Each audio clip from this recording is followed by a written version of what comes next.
The Marvel Knight. This video is purely for entertainment and does not infringe on copyrights or laws. The rights to the novel and image belong to the original author. We do not claim ownership. Don't like waiting and want to listen to this fanfic in full now? Subscribe to our Patreon, where you'll find the best fanfics. Chapter 101 Pizza Shop Opening. Jenny couldn't understand what Lu Nian did. Since it's the opening, why don't you invite more people to come, and we can do some promotions? Jenny, that's not necessary. The store is very small and can only accommodate 5 tables of guests. Then you have to invite some guests. Jenny was obsessed with treating. Jenny, I don't have many friends in New York. Didn't you go out to chat with friends a few nights ago? Did you forget? My friend can only go out at night, and you can't find him during the day. Hey, I can ask my uncle to come to the opening ceremony of the pizza shop. No need. Your uncle is also very busy recently. Lu Nian remembered that Garland was taking over the Axe Gang's business recently, and he must have a lot of things to do. Lu Nian, why are you so distant with us? It's not that I'm distant. Your uncle is really busy lately. How do you know? I went to the Exquisite Hotel a few days ago and saw your uncle taking people to take over the place. Oh, I heard it from my uncle. Thanks to you, the power of the Dragonfly Gang has grown a lot. Hearing this, Lu Nian smiled without commenting. Anyway, in the end, the matter of hiring people for the opening was left unresolved. In the blink of an eye, it was March 1st. And Jenny's Chinese pizza shop officially opened. At the opening, there were only Lu Nian and Jenny, because firecrackers were definitely not allowed to celebrate on the streets of New York. The opening ceremony seemed a bit shabby, but none of this mattered. What mattered was how much business could be done on the first day of the opening. Lu Nian hired 3 riders to deliver food in one go, hoping to make a big splash. Dreams are full, but reality is skinny. Lu Nian and Jenny sat in the store waiting for a whole morning, but no business was done. Near noon, Jenny woke up Lu Nian, who was sleeping soundly on the table. Are there any customers in the store? No, Lu Nian, it's almost noon.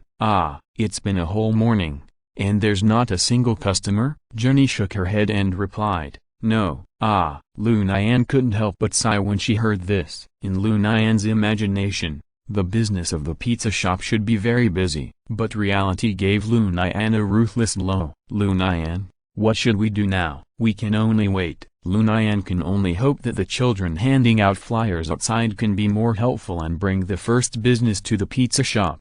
The most fearful thing about doing business is not having a good start. Suddenly, Jenny said to Lu Nian pitifully, Lu Nian, I'm hungry. Okay, I'll make pizza for you. What flavor do you want? Hawaiian flavor. No problem. You've never eaten pizza made by me, right? Let me open your eyes today. After Lu Nian finished speaking, he tied on an apron and walked into the kitchen. Jenny saw Lu Nian beating eggs skillfully, and was secretly amazed. This was the first time Jenny saw Lu Nian cooking. If Lu Nian had not encountered so many changes, he might have become a Michelin chef. Half an hour later, a 12-inch Hawaiian pizza was placed in front of Jenny. Jenny couldn't wait to taste Lu Nian's masterpiece. Pineapple, ham, onion, and thick cheese made Jenny's stomach feel extremely satisfied. Lu Nian, your cooking skills are really great. This is the best Hawaiian pizza I have ever eaten in my life. If you like it, I can make it for you anytime in the future. That's great. Just as Jenny and Lu Nian were chatting, business finally came. A Chinese white-collar worker in a suit walked into Lu Nian's pizza shop. The white-collar worker asked uncertainly, Chinese pizza? That's right, Chinese pizza. You are the first customer since we opened. I can give you a 50% discount. The white-collar worker looked at the price list on the wall and said, oh, thank you. I want a seafood pizza. More cheese. No problem. Please wait a moment. The white-collar worker found a seat in the store and sat down. Jenny followed Lu Nian to the kitchen to help. 10 minutes later, Jenny brought a 12-inch seafood pizza to the white-collar worker. The seafood pizza made by Lu Nian was full of ingredients. The seafood pizza was full of squid, shrimp, abalone and lobster meat, which was worthy of the name seafood pizza. The white-collar worker ate so much that his mouth was full of oil and he couldn't stop eating. After the white-collar worker finished eating, he left $6 and left satisfied. Lu Nian took the $6 and said to Jenny excitedly, "It's open." "I'm open, but I only made $6. "It doesn't matter, a little bit makes a lot." I believe the pizza shop will become more and more popular. At the door of the pizza shop, the 3 writers hired by Lu Nian were squatting there playing with their mobile phones. Because Lu Nian paid wages by the hour, the 3 writers would not leave even if there was no business, and they would get wages. At noon, 2 more customers came to the pizza shop one after another. Lu Nian received them all warmly. Because it was the first day of opening, all customers had a 20% discount on their consumption. The 2 customers brought Lu Nian $16 in revenue, including the previous $6. Lu Nian only earned $22 in one lunch. Jenny saw this and shook her head helplessly. Lu Nian comforted Jenny. "Jenny, it's okay. Everything is difficult at the beginning. I believe the business in the store will get better soon." "Lu Nian, I think you need to go out and promote it." "How to promote it?" "The pizza you make is so delicious. You can hold a tasting event. The location of the store is too remote. Even if you hold a tasting event at the door, I'm afraid no one will come. And the pizza will affect the taste if it is left for a long time after it is made." "Lu Nian, aren't you mainly doing takeaway business?" "Yes." "Then let the writers go out to do tasting activities. Let them take the pizza to the street and let everyone taste it for free. When the time comes, I will post advertisements. I think there will definitely be a lot of people ordering takeaways." Lu Nian heard this and fell into thought. Lu Nian has hired a group of middle school students to help him post advertisements on the street, but now it seems that the effect is not very good. It is difficult to capture the hearts of foodies with only advertisements but no real products. Jenny had been sitting by the phone, playing with her phone, bored, the whole afternoon. Only one customer came to Lu Nian's store. Seeing this, Lu Nian finally made up his mind. "Jenny, let's do this today. Starting from tomorrow noon, I'll let them take the pizza out to advertise." Yes, the business in the evening was better than at noon, and 6 customers came, all of whom were residents living nearby. Chapter 102 Punisher. Although Lu Nian's pizza shop only had 10 orders on the first day of opening, Lu Nian's heart was still full of optimism and sunshine. Lu Nian believed that the future of the pizza shop would be good. At this time, Jenny would definitely not discourage Lu Nian. The 2 had dinner in the pizza shop before going home. Lu Nian opened the pizza shop, and the 2 of them had a place to solve their 3 meals a day.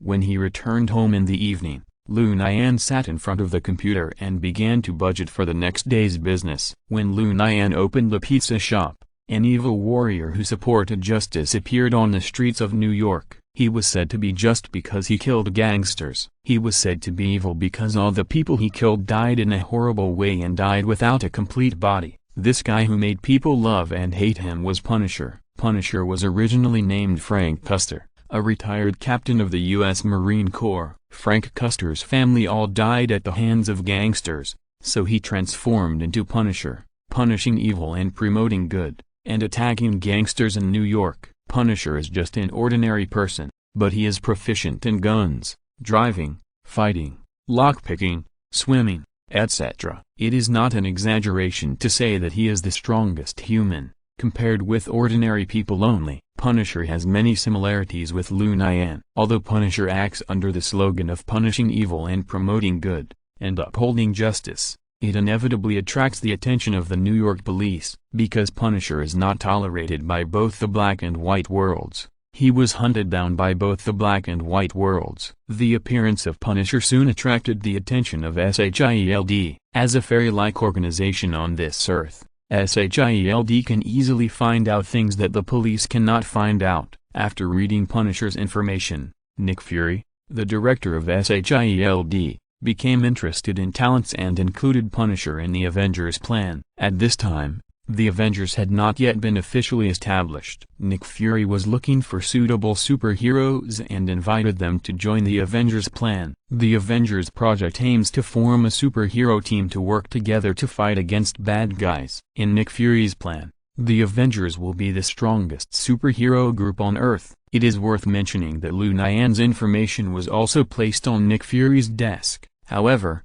Lu Nian was cruelly excluded from the Avengers project by Nick Fury because of his weak strength and no useful specialties. Cooking is not counted. Of course, a man should be treated with new eyes after 3 days of separation. Now Lu Nian has successfully evolved into a Delta-level mutant, which is more than enough to join the Avengers. Unfortunately, Nick Fury and SHIELD no longer pay attention to Lu Nian. At this moment, Nick Fury sent his best subordinate, the so-called Mouth Cannon King who is eloquent, to persuade Punisher to join SHIELD. The Mouth Cannon King met with Punisher, and after a few words, they finally fought because of a disagreement. Of course, the Mouth Cannon King is not Punisher's opponent and fled. After returning, the King of Mouth Cannon complained about Punisher in front of Nick Fury. So Nick Fury gave up the idea of recruiting Punisher. As for the feud between Punisher and the New York gang, S.H.I.E.L.D. would not intervene. That night,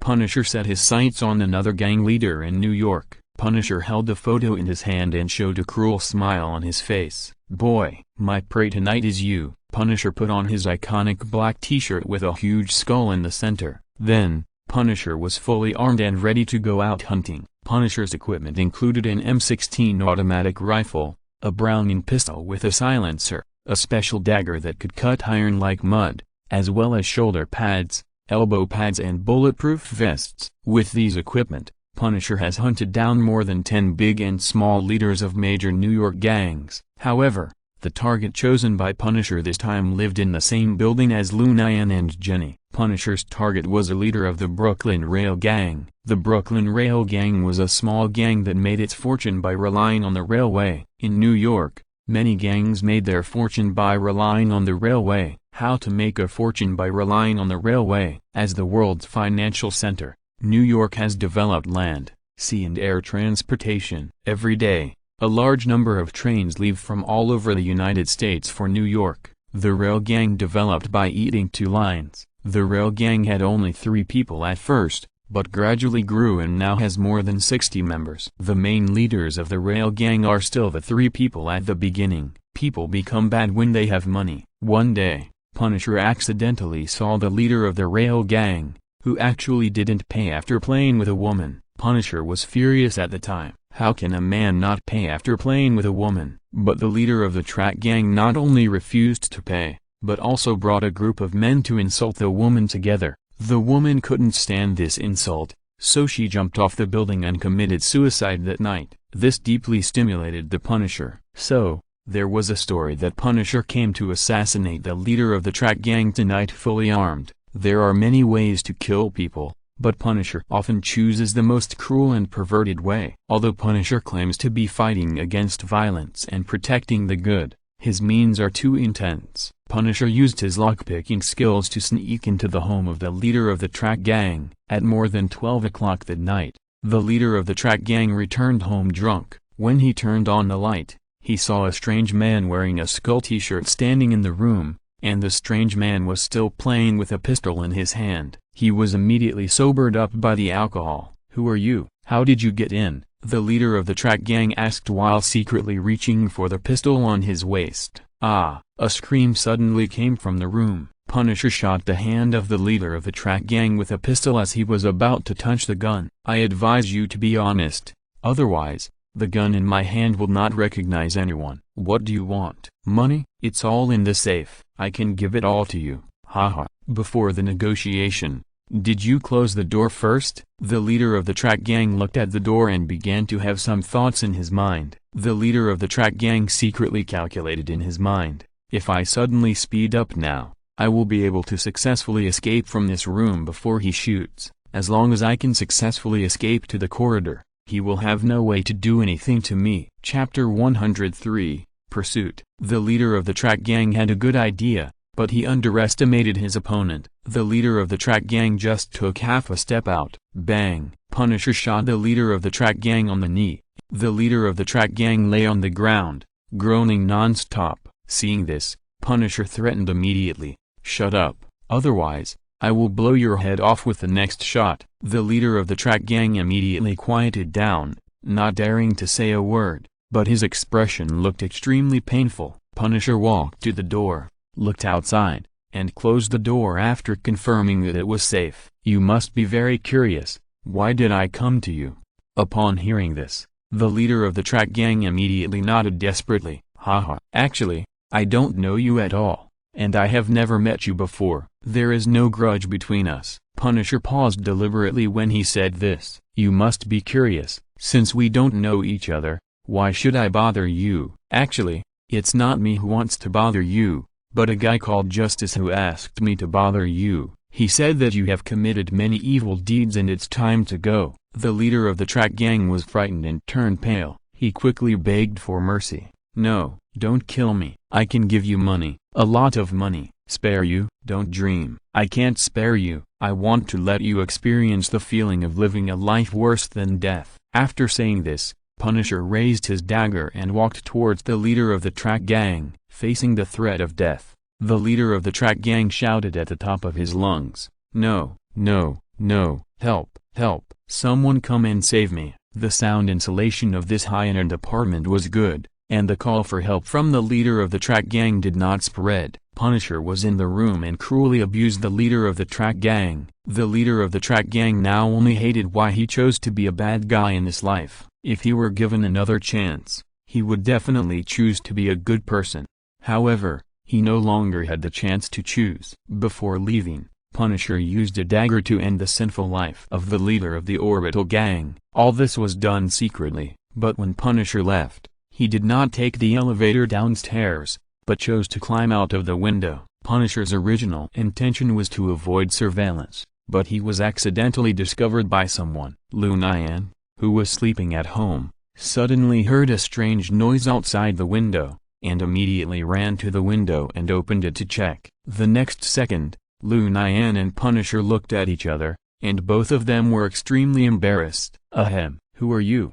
Why are you outside the window?" "Kid, stay out of adult business. Go back to bed and sleep." "HMPH, I'm not a kid. And you're carrying a gun. You're not a good person." "Haha. That's right, I'm not a good person. So, you should just pretend you didn't see me. Go back to bed and sleep." The purpose of the Punisher is to punish evil and promote good, so he won't kill innocent people. Although Lu Nian had discovered his whereabouts, he could tell at a glance that Lu Nian was an underage child, so the Punisher couldn't help but think of his tragically dead child. If he wasn't dead, he should be as old as him. "Hey, you haven't answered my question yet. What are you doing outside in the middle of the night?" "Kid, stop meddling in other people's business." After the Punisher finished speaking, he continued to leave on his own. Of course, Lu Nian would not let the stranger in front of him go. This suspicious man is fully armed. He must be a killer. No, I have to stop him. Thinking of this, Lu Nian immediately got dressed and went out, took the elevator downstairs to chase Punisher. Lu Nian came to the bottom of the building and found that the suspicious man had disappeared. But Lu Nian did not give up. With his extraordinary hearing, Lu Nian heard the sound of someone walking not far away. Lu Nian secretly speculated that it was so late and there were almost no people on the street, so the walking sound must be made by the suspicious man.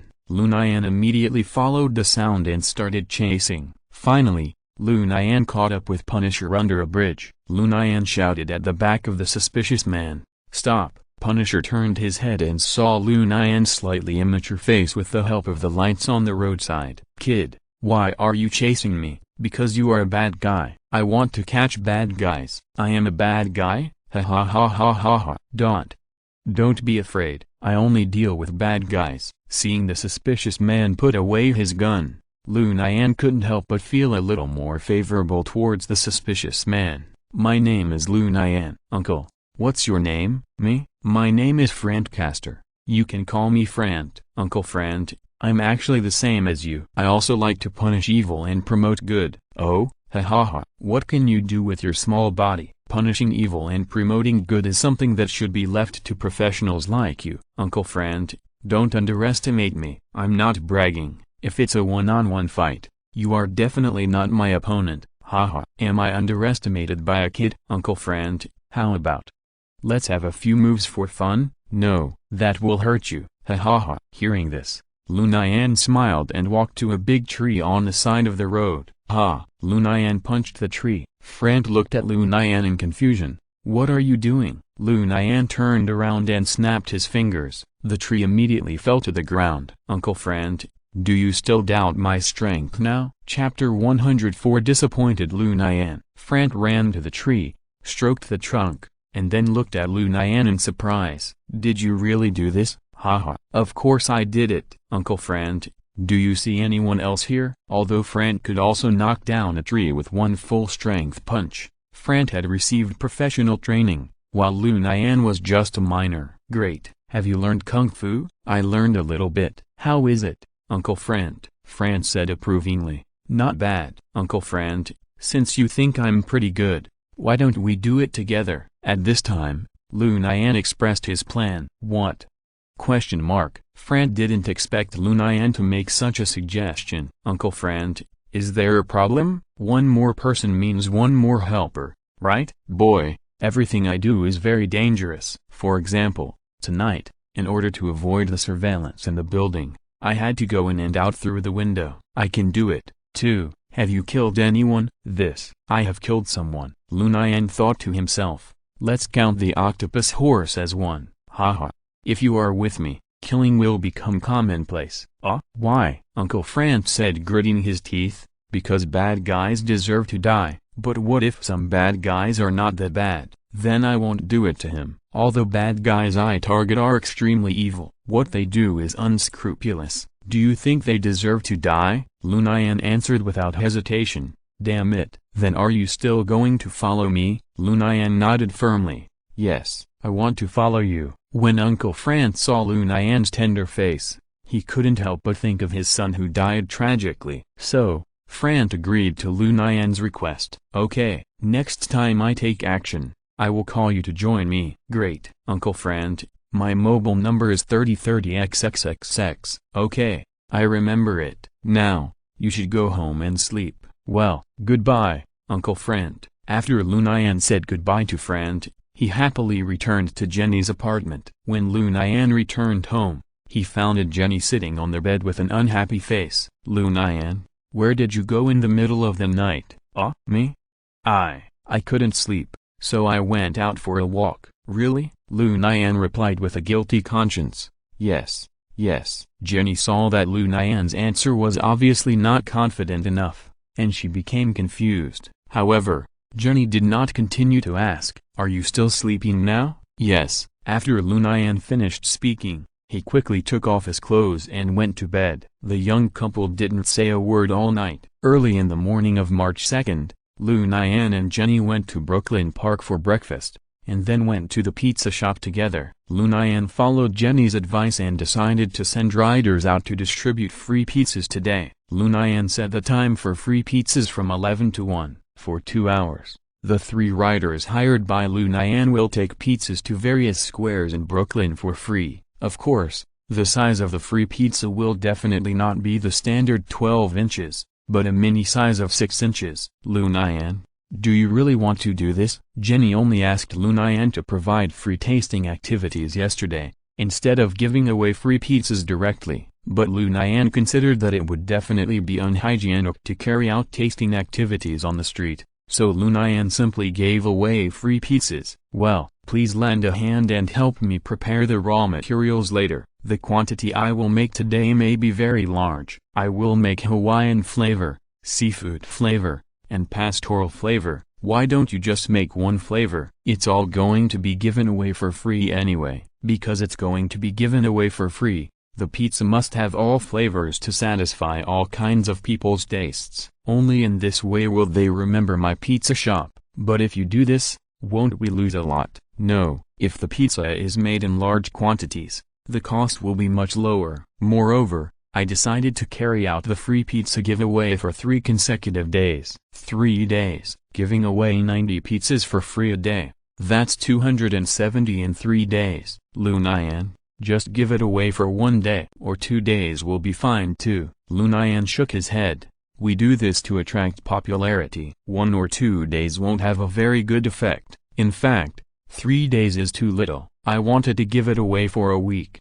Then 3 days will do. Don't give it away for a week. We opened the pizza shop to make money, not to lose money. Lu Nian nodded, just 3 days. Lu Nian and Jenny went into the kitchen together and began to prepare various matters related to making pizza. At 10:30, Lu Nian began to put the prepared pizza into the oven. At 10:50, the riders drove their motorcycles on the road one after another. Each rider needs to take a total of 30 pizzas out for free distribution, 10 pizzas of each flavor. Although it is only a 6-inch mini pizza, the taste and ingredients are exactly the same as the 12-inch pizza. The free pizza giveaway event made people remember Jenny's Chinese pizza. Lu Nian successfully used this method to make Jenny's Chinese pizza famous in Brooklyn, and the pizza shop gradually gained business. At the same time, Lu Nian's good friend Matthew Murdoch, after investigating the vampire bar that Lu Nian mentioned,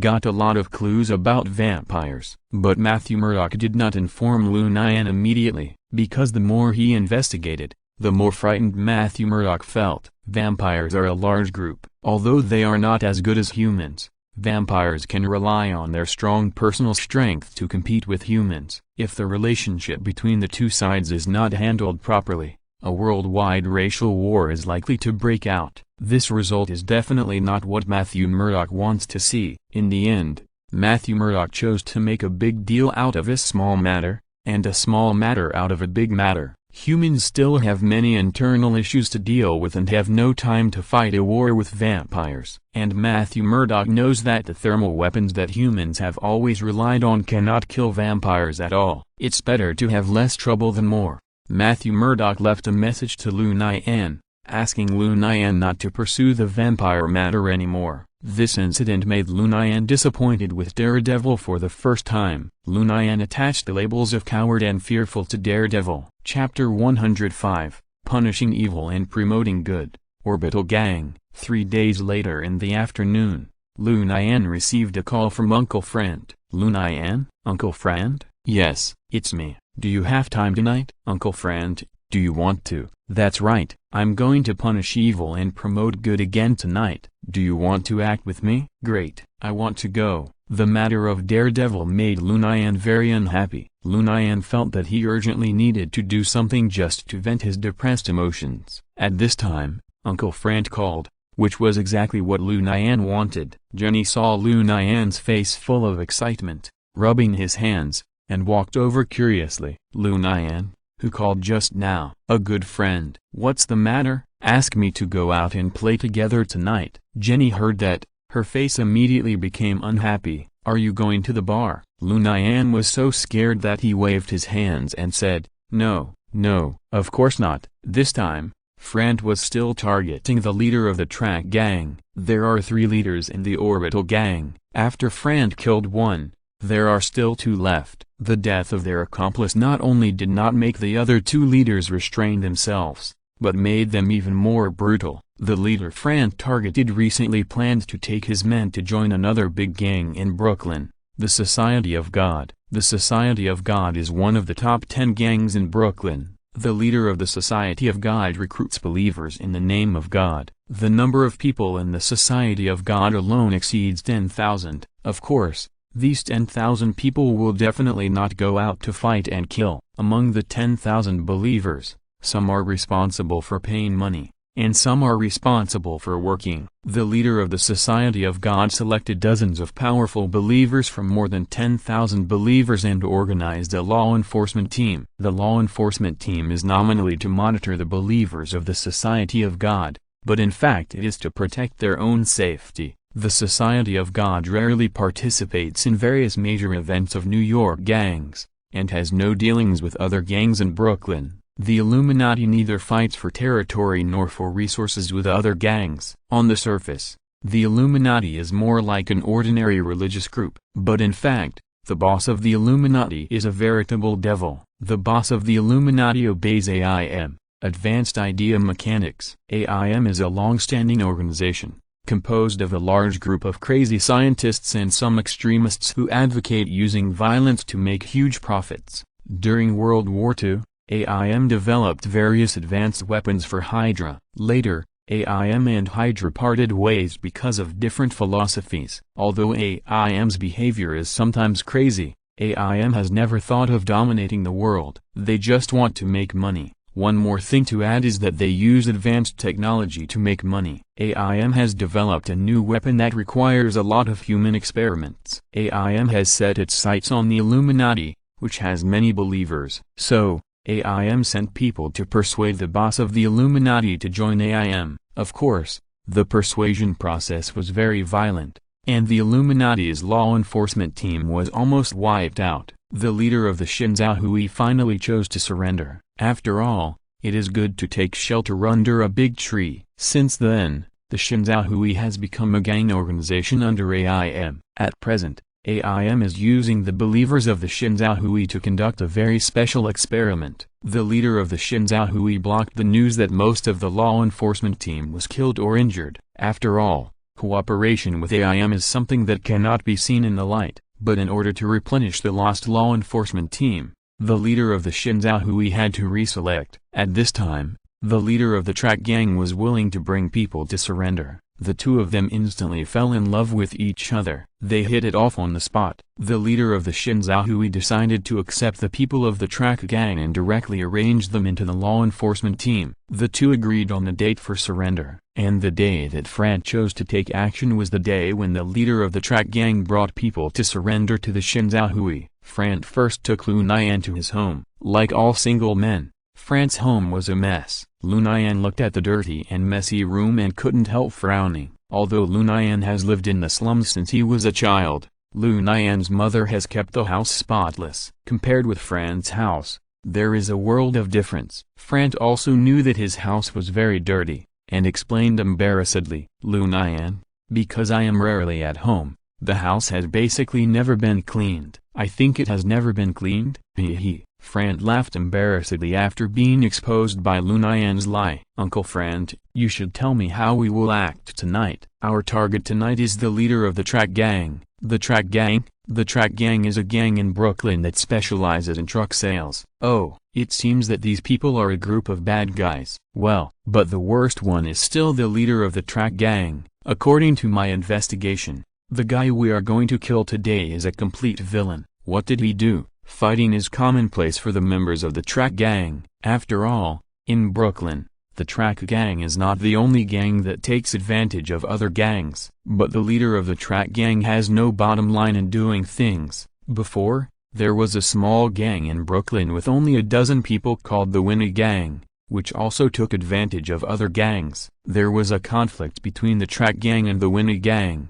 which eventually led to the disbanding of the Winnie Gang. After the boss of the Winnie Gang disbanded the gang, he moved his family to Newark. But the leader of the track gang did not give up. After he found the address of the Winnie Gang boss, he actually led his men to Newark and wiped out the entire family of the Winnie Gang boss, including a pair of twins who were only 2 years old. When Lu Nian heard this, he was furious. "Beast. This guy is a beast." Calling him a beast is a compliment. He is not even as good as a beast. "Uncle Fran, you tell me, when are we going to start?" "I must kill him with my own hands." "Don't worry, I have arranged everything. I have already found out that the leader of the track gang will defect from the track gang tonight and join another big gang in Brooklyn, the Divine Order. We will set up an ambush on the road tonight." "Kill him." "Okay." "Lu Nian, what equipment are you going to bring?"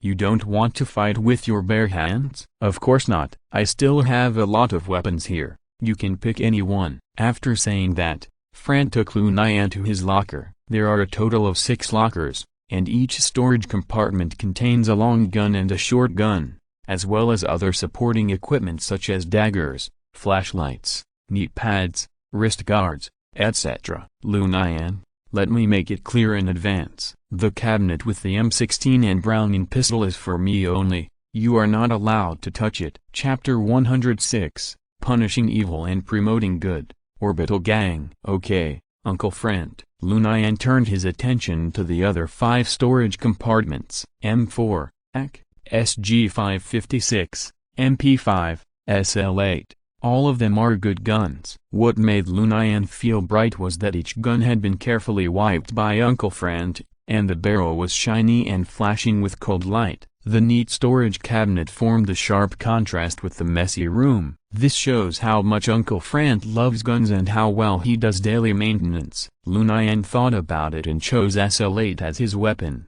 Haha, good vision. This SL8 is a sniper rifle modified from G36. I spent $1,699 when I bought this gun. Uncle Frank, you won't ask me for money, will you? Of course not. Use it as you like. You can also take the matching equipment. Oh, Lu Nian only noticed at this time that in addition to SL8, there was also a beautiful revolver in the storage compartment. Lu Nian fell in love with this revolver at first sight. He picked it up and played with it, and couldn't let it go. Uncle Frank, what kind of pistol is this? This pistol is called Taurus Raging Bull. It is a hunting pistol produced by the Brazilian company Taurus. Why, you like this pistol? Well, this pistol is very convenient to hold in my hand. Uncle Frank muttered in a low voice. What a monster. Lu Nian heard Uncle Frank's complaints with his outstanding hearing. There are daggers, bulletproof vests and so on in the storage compartment. Take them all. No need. I have SL8 and Taurus Raging Bull,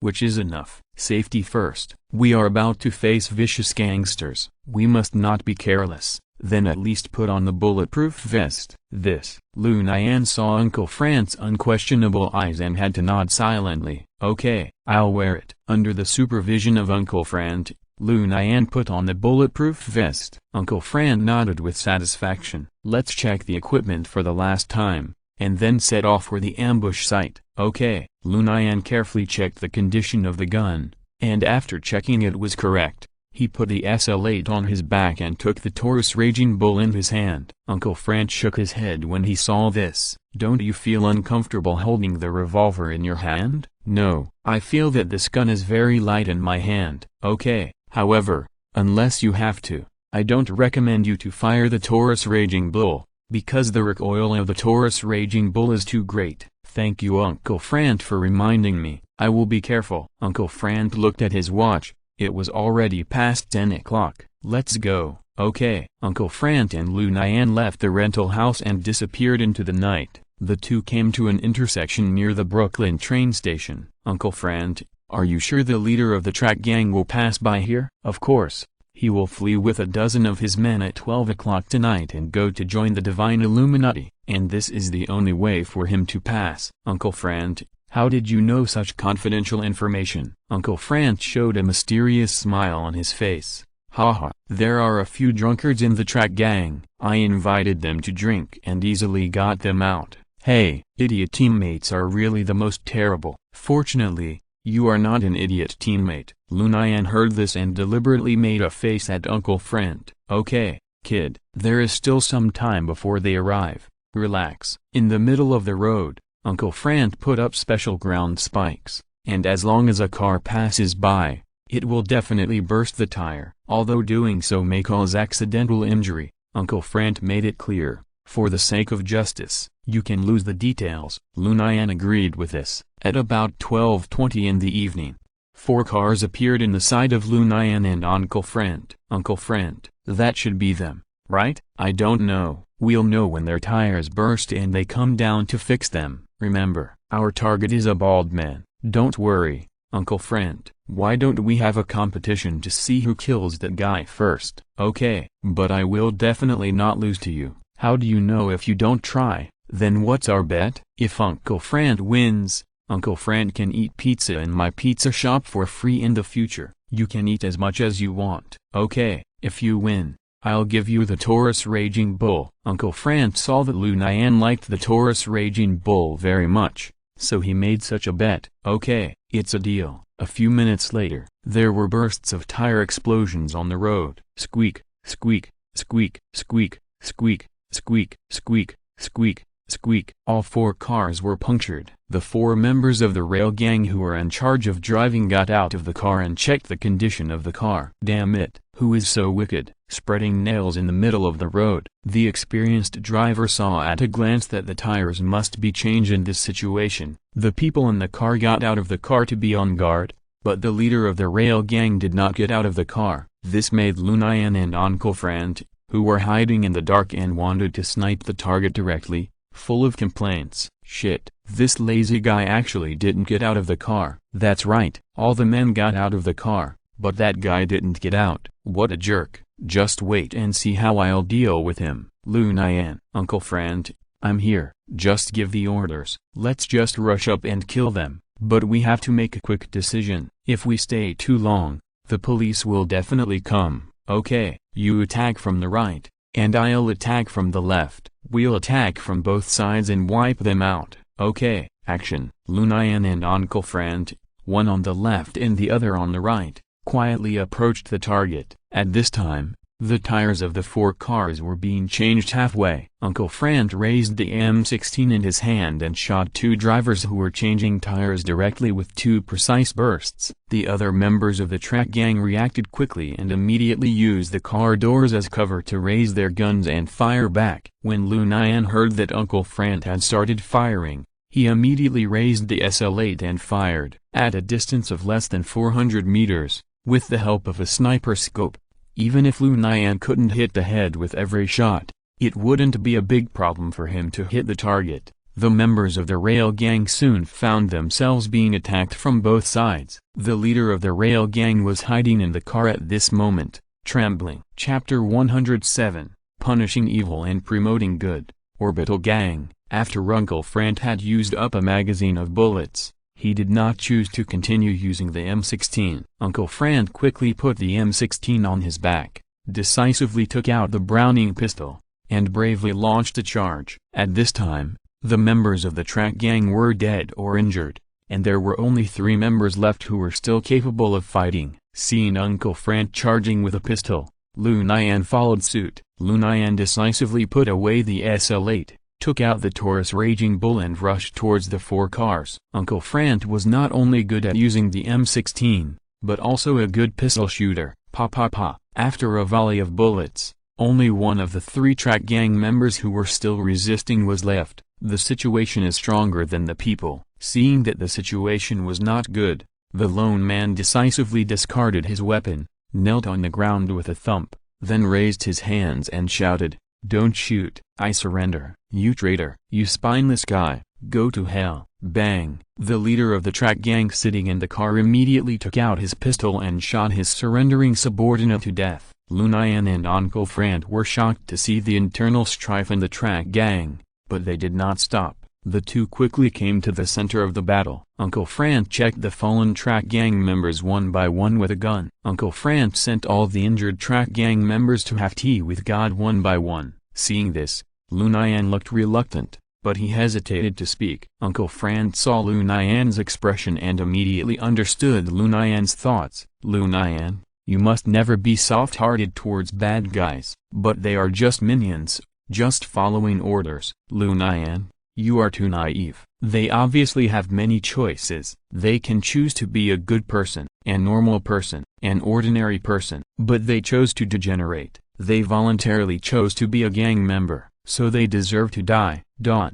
Lu Nian couldn't help but fall into silence after hearing this. After Uncle Frank dealt with all the minions, the 2 came to the main person. Lu Nian and Uncle Frank pointed their guns at the leader of the track gang in the car and forced him to get out of the car. The leader of the track gang had already seen Uncle Frank and Lu Nian's every move in the car, and his brain immediately worked rapidly, thinking about how to escape. He would definitely not dare to go out with a gun and fight the enemy, but when he shot his men with a gun, he could be ruthless. When facing a brutal enemy, the leader of the track gang was scared. This is a typical "a rat with a gun is arrogant in the nest." This is also a common problem among most gang leaders in New York. Uncle Frank yelled at the leader of the track gang, "Get out of the car, put your hands up, don't shoot, I surrender." The leader of the track gang raised his hands and slowly walked out of the car. At this moment, his fate was doomed. Uncle Frank wanted to cultivate Lu Nian,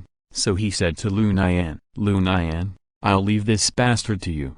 Is that okay?" Lu Nian naturally knew what Uncle Frank meant. This was obviously to let Lu Nian make a pledge of allegiance. Although Lu Nian fired a lot of shots just now, he only injured his opponents and did not kill anyone. So Uncle Frank was actually helping Lu Nian to finish off the enemy just now. Uncle Frank saw that Lu Nian still had mercy in his heart, so he handed the leader of the track gang to Lu Nian for disposal. After Lu Nian struggled for a moment, He still raised the Taurus Raging Bull in his hand and pointed it at the leader of the track gang. "Don't kill me, don't kill me. I can give you any amount of money you want. I just ask you to spare my life." Seeing his opponent begging, Lu Nian's heart began to waver again. Uncle Frant immediately reminded him, "Lu Nian, have you forgotten the 2-year-old twins? They were killed by the beast in front of you." After hearing Frant's words, the leader of the track gang was immediately frightened and pale. You are from the Winnie gang? Lu Nian heard the words of the leader of the track gang, and the anger in his heart surged up again. "Why didn't you even let go of the 2-year-old child?" I had no choice. If you don't cut the grass at the root, it will grow again in the spring breeze." The leader of the track gang didn't know that his words really ruined his life. Hearing this, Lu Nian muttered to himself, "If you don't remove the roots, the grass will grow again in the spring breeze. If you don't remove the roots, the grass will grow again in the spring breeze. If you don't remove the roots, the grass will grow again in the spring breeze." At this moment, Lu Nian suddenly understood. Lu Nian's eyes became firm. Bang! With a gunshot, a big hole appeared on the head of the leader of the track gang. "Well done, Lu Nian." Lu Nian, who killed someone for the first time, suddenly felt unprecedented fatigue in his body and mind. "Uncle Frant, let's retreat quickly." "Okay." Uncle Frant saw that Lu Nian's face was not very good, and decided to take Lu Nian away from this place of trouble. Uncle Frant took Lu Nian and hurriedly fled the scene along a path. Not long after Uncle Frant and Lu Nian left, a large group of police arrived at the scene. After checking the bullet marks on the body, the leading sheriff immediately said angrily, "Damn it, this is another crime committed by that damn Punisher." Because of Uncle Frant's righteous act of punishing evil and promoting good, he was nicknamed Punisher by the New York police. Because Uncle Frant has been quite active recently, the nickname Punisher quickly became famous. The gangsters in New York changed color when they heard it. Uncle Frant took Lu Nian back to his rental house. "How about it, Lu Nian? Will you follow me to punish evil and promote good in the future?" Lu Nian heard this and answered without hesitation, "Yes." Uncle Frant showed a relieved smile on his face. "Good job, Lu Nian. You are great. Don't worry, whenever I have an action in the future, I will definitely call you." "Uncle Frant, don't worry, the next time there is a battle, I will no longer be soft-hearted. I will no longer be merciful to the enemy." "That's right, Lu Nian. Remember, kindness to the enemy is cruelty to yourself. Maybe you let a bad guy go today, but he may hurt more innocent people in the blink of an eye. Therefore, we must do our best to eradicate evil." "Yes, I understand this truth. If you don't remove the roots, the grass will grow again in the spring breeze." Uncle Frant nodded approvingly. "Yes, that's it." Lu Nian looked at the time. It was already late at night. "Uncle Frant, I should go back. Contact me anytime if you have anything." Uncle Frant made an okay gesture to Lu Nian. "No problem, go back and rest." Chapter 108 Uninvited Guests, Part 1. Lu Nian walked to the door, suddenly stopped, turned around and asked, "Uncle Frant, did you forget something?" "No." "What about our bet?" "I killed the leader of the track gang. This time doesn't count." "I gave it to you. Let's continue the bet next time." "No, you have to accept the loss." "Uncle Frant, do you want to cheat?" Uncle Frant showed a helpless smile on his face. Uncle Frant was only thinking about Lu Nian growing up as soon as possible, but he didn't expect Lu Nian to still think about the bet. Uncle Frant gritted his teeth, stamped his feet, and said, "Okay, the Taurus Raging Bull is for you." Lu Nian heard the words and immediately smiled. "Thank you, Uncle Frant." Lu Nian immediately went back into the house and took out the Taurus Raging Bull from the storage compartment. Lu Nian put the Taurus Raging Bull in his pocket and happily left Uncle Frant's rental house. When Lu Nian returned home, it was almost 4 o'clock in the morning. Jenny had already been sleeping soundly in bed, because Lu Nian had said hello to Jenny before he went out, and that he was going out to discuss business with friends.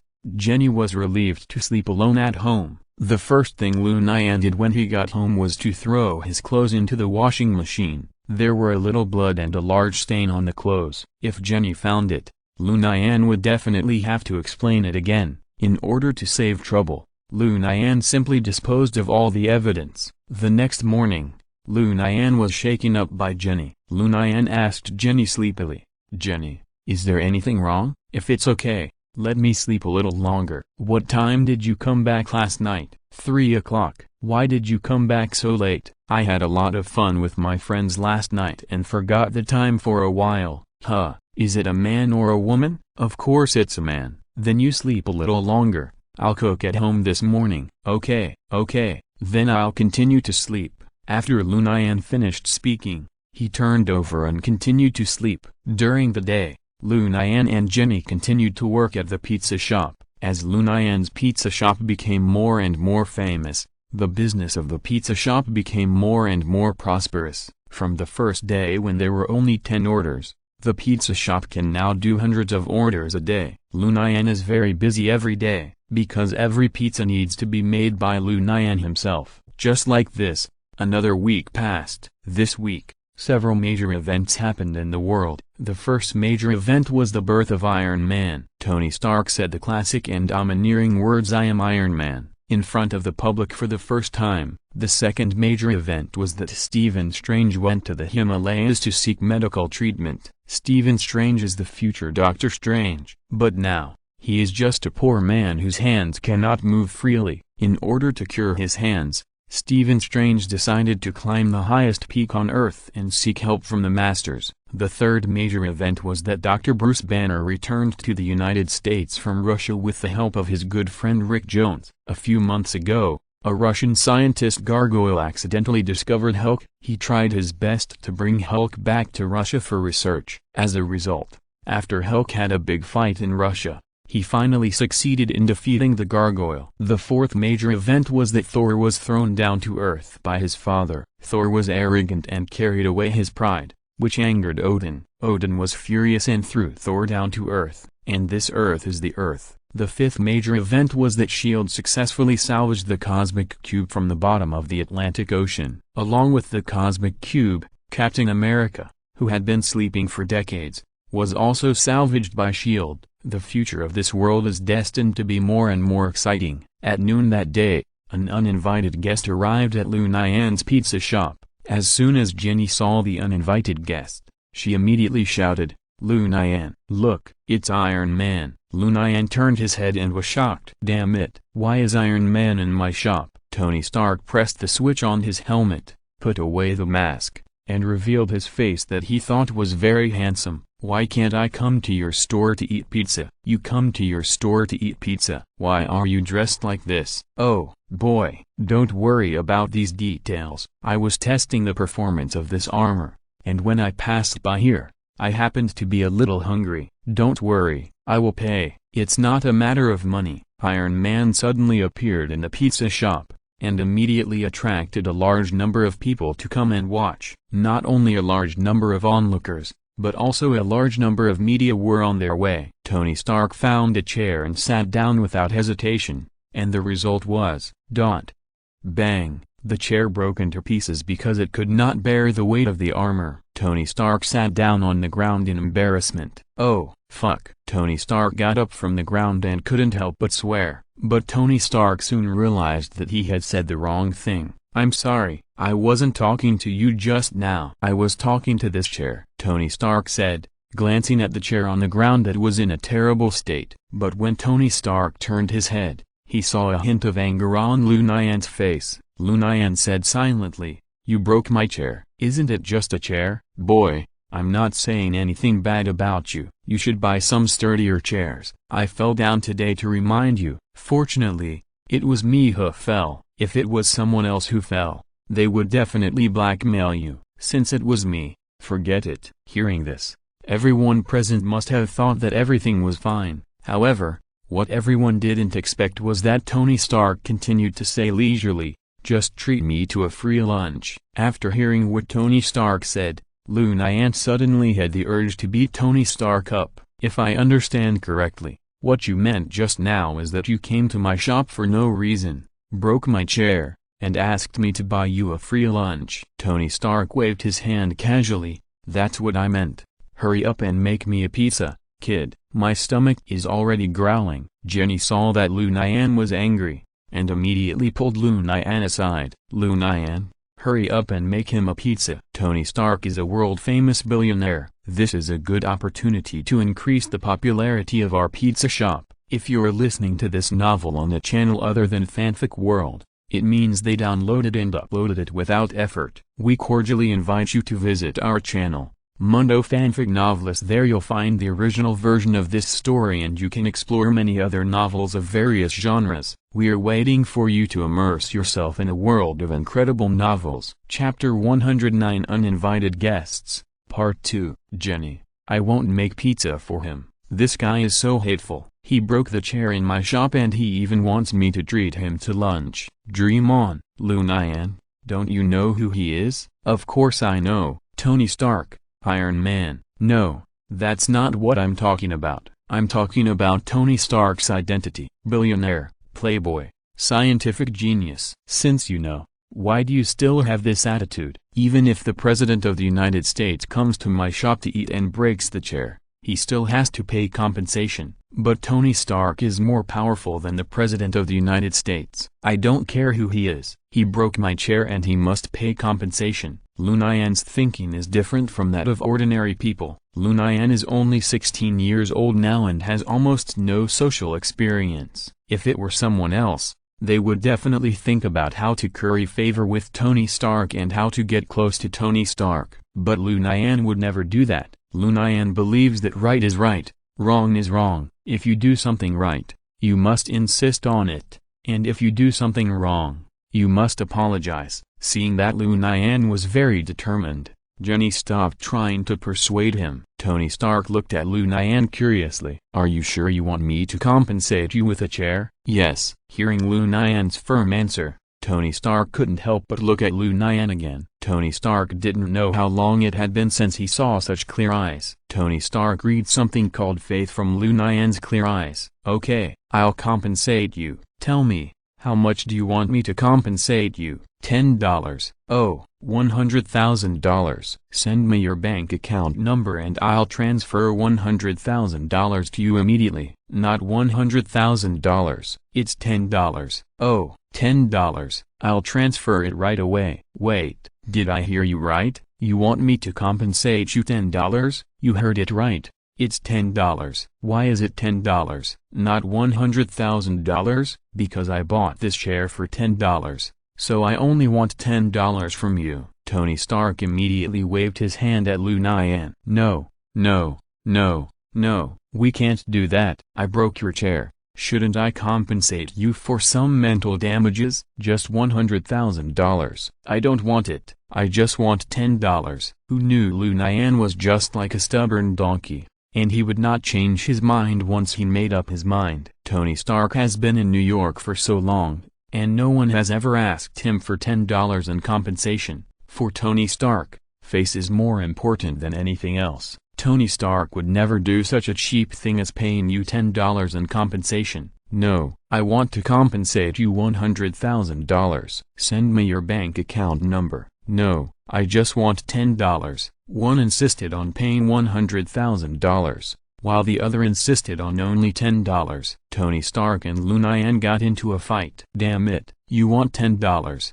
You're insulting me. I don't mean to insult you. That chair is indeed worth $10. No, who am I? I'm Tony Stark. I'm a billionaire, and you're only charging me $10, which is a huge insult to me. Even if you asked me for $10 million, I would compensate you, but you only asked me for $10. Just $10. Oh my God, how can there be someone like you in this world?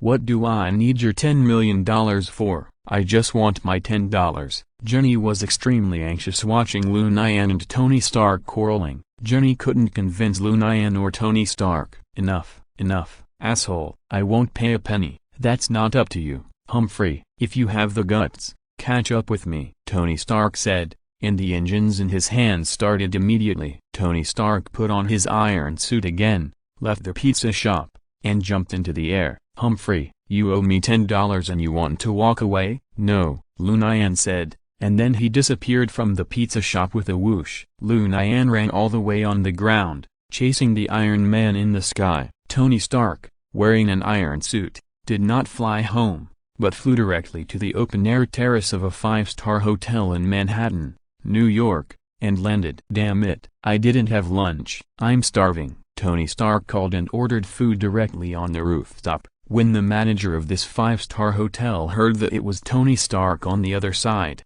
he immediately ordered the restaurant without hesitation to use all the most expensive ingredients in the hotel. This lunch would cost at least $20,000. But Tony Stark was very happy. In order to make Tony Stark happy and satisfied, the hotel manager even sent all the most beautiful waiters in the hotel to the terrace to serve Tony Stark alone. Tony Stark, wearing an iron suit, enjoyed the service of a group of beautiful women on the terrace, and couldn't help but be overjoyed. At this time, Lu Nian finally ran to the door of the hotel. Because there were many cars and people on the ground, Lu Nian could not be as carefree as Tony Stark. "Sorry, you can't enter." Who knew the security guard stopped Lu Nian directly and didn't let Lu Nian in. Lu Nian was now wearing a white apron and a chef's hat on his head. He looked like a chef in a hotel. Lu Nian didn't say anything polite to the security guard. He pushed the security guard to the ground. Then Lu Nian walked into the hotel with a swagger. Lu Nian walked straight to the lobby manager and asked,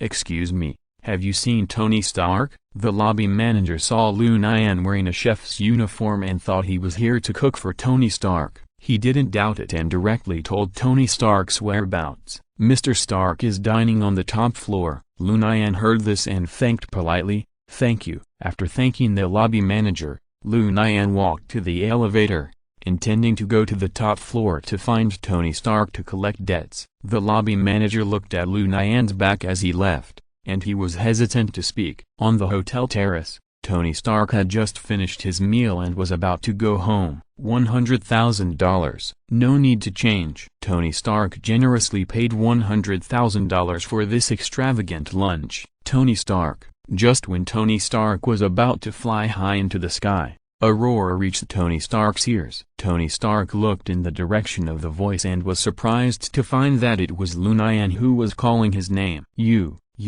how could you catch up with me? You owe me $10 and you want to just walk away? You're dreaming. Chapter 110 Uninvited Guests, Part 2. Tony Stark never thought that in this world, there would be someone who would pester him for so long for just $10. What surprised Tony Stark was that his Iron Man suit was flying very fast, but Lu Nian could still catch up with him. With Tony Stark's wisdom, he immediately realized that Lu Nian was definitely not simple. "Boy, you win. Isn't it just $10? I'll pay you back, but you made me miss lunch. How about that?" Burp tilde Tony Stark said, and accidentally burped, and a strong smell of alcohol came into Lu Nian's nose. "Didn't anyone tell you not to drive after drinking?" "Drinking and driving? This is my Iron Man suit, not a car." "Tony Stark, you are taking human life lightly. What do you care about me?" "So-and-so, hurry up and lend me $10. A waiter replied, "Sorry, Mr. Stark, we are not allowed to carry money on us when we are at work." Tony Stark asked back in an unhappy tone, "Don't you even have $10? The waiter replied with a wry smile, "Haha, let alone $10. We don't even have $1. Damn it, people are like this when they are in trouble." A mere $10 stumped our Iron Man. "Can't you just transfer the money to me?" At this time, Lu Nian expressed his opinion. $10. Just $10. You want me to transfer $10? I can't afford to lose face. I usually pay $100 to send away beggars, but you asked me for $10 today. Damn it. Because I bought the chair for $10, I won't ask you for a penny more. Got it? Got it. Tony Stark suddenly turned around and said to the group of waiters, "From this moment on, whoever gives me $10 in cash first, I will transfer her a reward of $10,000. Several waitresses looked at each other in surprise. The next second, incredible power burst out from every woman's body, and they all rushed to the hotel's employee locker room. $10 for $10,000. Even a fool knows what to do. "Mr. Stark, it's not very kind of you to do this. Those who don't get the reward will definitely feel resentful." "That's none of my business. The world always favors those who have strength." The dignified Tony Stark would not care about the thoughts of several hotel waiters. A few minutes later, a somewhat embarrassed waitress rushed to Tony Stark. "Mr. Stark, Here's $10. Tony Stark took the $10 from the waitress with a smile and grace. Thank you. Then, Tony Stark walked to Lu Nian with the $10. The money and goods have been paid between the two of us. Don't chase me again in the future. I'm not interested in men, especially children. Lu Nian silently took the $10. Tony Stark saw Lu Nian accept the $10, nodded with satisfaction, then turned around and walked to the waitress to ask her bank account number, and transferred $10,000 to her. After that, Tony Stark put on his iron suit again, flew into the clouds and disappeared into the horizon. At this time, the other waitresses also rushed to the terrace, but everyone was disheveled and a little embarrassed. Obviously, there was an unknown battle between these women. Lu Nian looked at the $10 in his hand, then looked up at the Iron Man going away in the sky, sighed helplessly, and complained, "Hey, this guy is really an out-and-out bastard." Lu Nian lost almost a whole lunchtime for a mere $10 in compensation, which was originally a big blow to the pizza shop's business, but a blessing in disguise. With the friendly help of many media and onlookers, the news that Iron Man came to Lu Nian's pizza shop to eat pizza soon spread throughout New York City. Regardless of whether Iron Man ate pizza in Lu Nian's pizza shop or not, people on the internet saw Iron Man appear in Lu Nian's pizza shop and subconsciously thought that Iron Man must have eaten pizza in the pizza shop. For a time, Lu Nian's pizza shop business became more prosperous. Seeing the pizza shop's daily revenue rising straight up, Jenny's heart was overjoyed. Just like this, more than 10 days passed. At noon on March 25th, Lu Nian's mobile phone suddenly rang. Lu Nian looked down and saw that the call was from Uncle Frank. Lu Nian knew immediately that tonight, he would punish evil and promote good again. After Uncle Frank had dealt with 2 leaders of the track gang in a row, he decisively chose to stop. After losing 2 leaders and more than a dozen members, the track gang's strength was greatly reduced, and it was difficult for them to continue to mix in the underworld. Uncle Frank did not continue to hunt down such a gang. Uncle Frank's target this time was the vice president of the 4 Stars Club.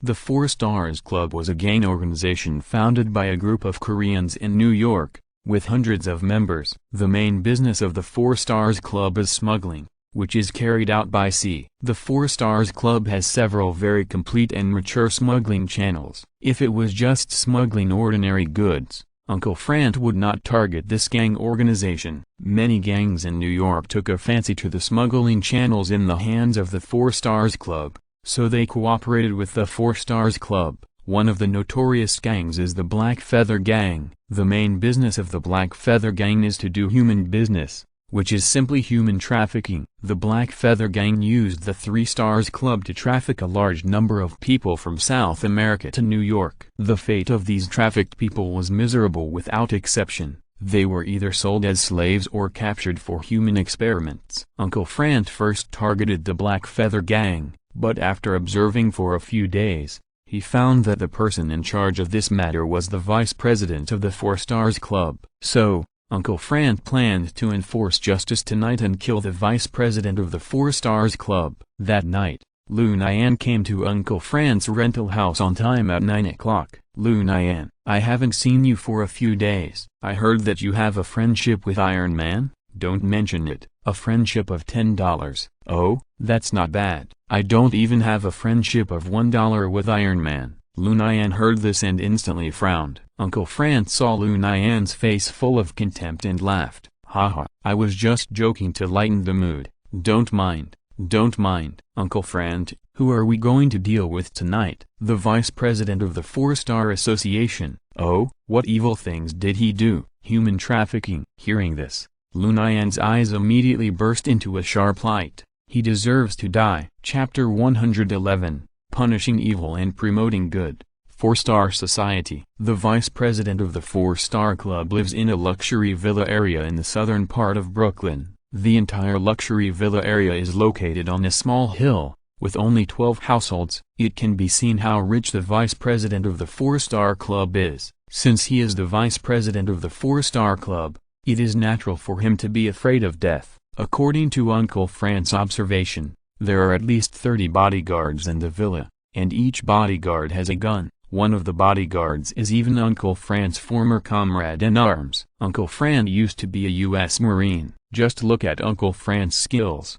and you will know that his comrades in arms will definitely not be bad. Lu Nian, the biggest enemy this time is my former comrade. Uncle Fran, why would your comrade work for the gangster boss? Maybe he was blinded by money. Uncle Fran, if I meet him, should I? Uncle Fran patted Lu Nian on the shoulder and said seriously, Lu Nian, remember, from now on, no matter who it is, as long as they threaten your life, kill them. Uncle Fran, I remember. Thank you. It should be me who should thank you. Without your help, I alone may not be able to kill the president of the 4-Star Association. With your help, tonight's action will definitely succeed. Yes. After Lu Nian finished speaking, he touched his arm with Uncle Fran to show his determination. Uncle Fran grinned at this. Okay, I'll tell you briefly about the action plan now. Yes. Uncle Fran took out a floor plan of the villa and put it on the table. Uncle Fran pointed to the gate and said,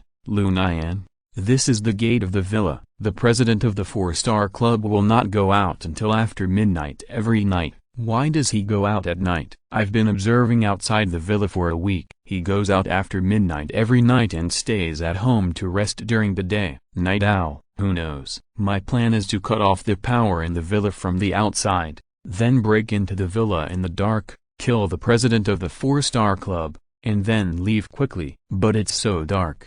How can we distinguish the target? I have night vision goggles here. Great, but there is only one.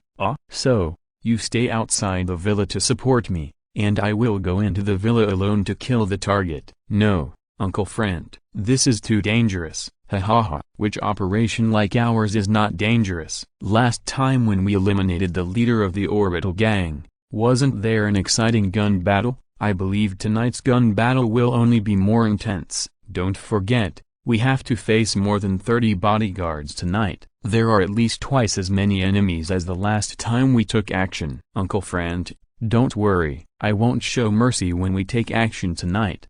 Upon hearing this, Uncle Fran gave Lu Nian a knowing smile. It's good that you understand. Sometimes, killing a bad guy means you have saved many innocent and kind people. The world needs people like us. Although we are not good people, we are not bad people either. We are just doing justice for the heaven. Yes, we are just doing justice for the heaven. Okay, let me continue. You ambush opposite the gate of the villa. I believe that if the president of the 4-Star Club is attacked, he will definitely flee the villa as soon as possible. Lu Nian, your task is to use the gun in your hand to kill every enemy who escapes from the villa. But Uncle Fran, if they drive away, don't worry, I will sprinkle ground spikes outside the villa in advance to make their cars burst when they go out. You just need to kill every enemy that appears. That's no problem. I promise not to let any enemy go. Okay, let's start preparing now. Uncle Fran still used his beloved M16 and Browning pistol, and Lu Nian also chose SL8. Because Lu Nian's shooting skills were average, he chose the SL8 with a sniper scope so that he would not hold Uncle Fran back when he was in action. After fully armed, Uncle Fran and Lu Nian drove off to the home of the vice president of the 4-Star Club. In order to avoid surveillance, the two deliberately parked the car on a street far away from the villa area. Then the two shuttled in the dark and headed towards the villa area. This road was carefully selected by Uncle Fran, which can perfectly avoid all the surveillance probes along the way. When Lu Nian and Uncle Fran arrived at the destination, it was already 11:15 p.m. Lu Nian, wait until 11:25, I will cut off the power supply in the villa on time. You just need to stay here, and after I successfully cut off the power, kill all the enemies who escaped from the villa. Okay, leave it to me. Then let's start the action separately now. Good boy. Good luck, Uncle Fran said, and gave Lu Nian a thumbs up. Lu Nian smiled back. Uncle Fran, I wish you good luck. After Uncle Fran left, Lu Nian lay there alone, doing nothing. He used a scope to look at the scenery in the villa. This villa covers a large area, with a swimming pool, underground garage, and open-air terrace. At 10:30 in the evening, the president of the 4-Star Club just got up. From the perspective of the biological clock, this guy is a standard night owl. At this moment, The president of the 4-star club is eating breakfast at home. Actually, it should be considered a midnight snack, because it was night. All the rooms in the villa were curtained. Lu Nian couldn't see the situation inside the villa, so he could only use a sniper scope to see the situation around the villa. There were a total of 6 bodyguards on duty in the yard of the villa. There were 2 bodyguards at the gate of the villa, 1 bodyguard by the swimming pool, and 3 bodyguards patrolling along a fixed route. After a few minutes, all the lights in the villa suddenly went out. Lu Nian knew that Uncle Frant had succeeded. Lu Nian immediately focused and aimed at the gate of the villa. A killing is about to begin. Uncle Frant skillfully climbed into the yard through a gap in the villa. This gap was also found by Uncle Frant a long time ago. Uncle Frant sneaked into the villa in the dark. Soon, fierce gunfire sounded in the villa. Although Lu Nian was very worried about Uncle Frant's situation, Lu Nian did not dare to act trashly. Soon, Lu Nian saw 2 cars driving out of the villa. Lu Nian knew that his time was up. Chapter 112, Punishing Evil and Promoting Good. 4-star Society. As soon as the 2 cars drove out of the villa, they were punctured by ground spikes and had to stop. Lu Nian raised the SL8 in his hand and prepared to start his hunting operation. At the same time, a bodyguard started the backup power supply inside the villa. The villa, which was originally dark, was instantly brightly lit. Inside the villa, there were bloodstains everywhere, and the bodies of bodyguards were lying in all directions. If you look closely, you will find that most of the bodyguards were killed by daggers from behind. There is no doubt that these must be the masterpieces of Uncle Frant. In the end, there were only 2 people left in the huge villa, Uncle Frant and his former comrade. 2 people, one fights for dreams, and the other fights for money. Dreams and money, who will be more powerful? Pop, pop. Outside the villa, 2 drivers who were changing tires were shot dead by Lu Nian. The people in the car immediately got out of the car with guns, vigilantly observing the surroundings, looking for Lu Nian's figure. Bang! Another shot. A bodyguard was shot in the head again and fell to the ground. At this time, the vice president of the 4-star club, who was sitting in the car, was extremely frightened. The car was not safe, and he could be shot in the head and killed at any time. Facing a life-and-death situation, the vice president of the 4-star club had no choice but to go all out. The vice president of the 4-star club shouted out of the car, "No matter who you are, as long as you let me go, I will give you all the money." Hearing this, Lu Nian couldn't help but show a mocking smile on his face. Lu Nian thought to himself, "You know you are afraid now? What did you do before?" Seeing that Lu Nian didn't answer, the vice president of the 4-star club thought that Lu Nian was shaken and immediately increased the stakes. "As long as you let me go, I will not only give you all the money, I can also let you sit on the 3rd seat of the 4-star club." Bang! He responded with a 5.56 bullet from SL8. Another bodyguard was shot in the head and fell to the ground. Seeing this, the vice president of the 4-star club knew that the other party would definitely not let him go. Since soft tactics didn't work, he would use force. "Asshole, do you know who I am? I am the vice president of the 4-star club. If you kill me, the 4-star club will definitely hunt you down to the ends of the earth. You have to think it through." Bang! Lu Nian knocked down another bodyguard with an expressionless face. At this moment, there were only 2 bodyguards left by the vice president of the 4-star club. The 2 bodyguards were also afraid of death, so they immediately got into the car of the vice president of the 4-star club and quickly closed the door. The window glass of the car where the vice president of the 4-star club sat was bulletproof glass, and they thought they could escape this way. Lu Nian fired 2 shots at the glass, and the window glass was safe and sound. In the car, the vice president of the 4-star club immediately called the Black Feather Gang leader and asked for support. After the Black Feather Gang leader received the call, he immediately brought a large force to support without saying a word. At this time, the battle in the villa was completely over, and Uncle Frant walked out of the villa. Lu Nian put away the SL8, raised the Taurus Raging Bull and walked towards Uncle Frant. "Uncle Frant, Lu Nian, how is it? Have you solved it?" "I shot and killed 5 of them, but 3 bastards hid in the car. The car glass is bulletproof, and my gun can't penetrate it." Uncle Frant heard this and showed a relieved smile on his face. Uncle Frant touched Lu Nian's head and praised, Lu Nian. Well done, Uncle Frank. What should we do now? Leave the rest to me. After Uncle Frank finished speaking, a cruel smile flashed across his mouth. Uncle Frank shouted at the vice president of the 4-Star Club, "It's not too late to come out now.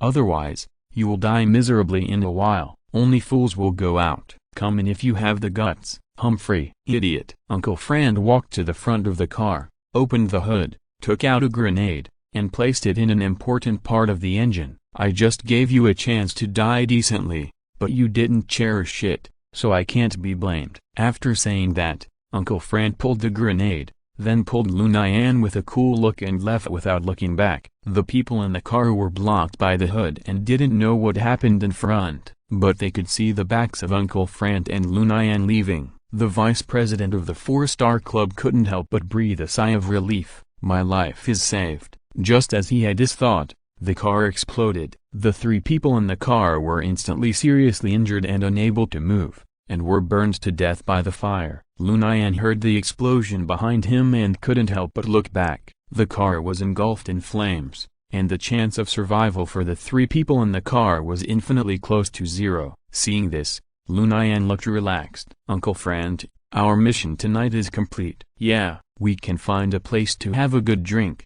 About 20 minutes after Uncle Frank and Lu Nian left, the leader of the Black Feather Gang rushed to the scene with a large number of men, but there was no sign of any living people at the scene. Unfortunately, at this moment, a large number of police rushed to the scene after receiving reports from the crowd. The police preconceived that this was a gang fight, and that the Black Feather Gang had killed the vice president of the 4-Star Club. There are unspoken rules among the police in New York. Before a gang fight, they must first say hello to the local police. The Black Feather Gang did not say hello to the Brooklyn police, but privately killed the vice president of the 4-Star Club. This is not in line with the rules. It is challenging the bottom line of the New York Police Department. In order to revive the glory of the Brooklyn police and make the major gangs in Brooklyn afraid, a battle between good and evil is inevitable. The Black Feather Party had to engage in a fierce street fight with the Brooklyn police. This fierce battle far exceeded the battle between Uncle Frank and Lu Nian to eliminate the vice president of the 4-Star Club.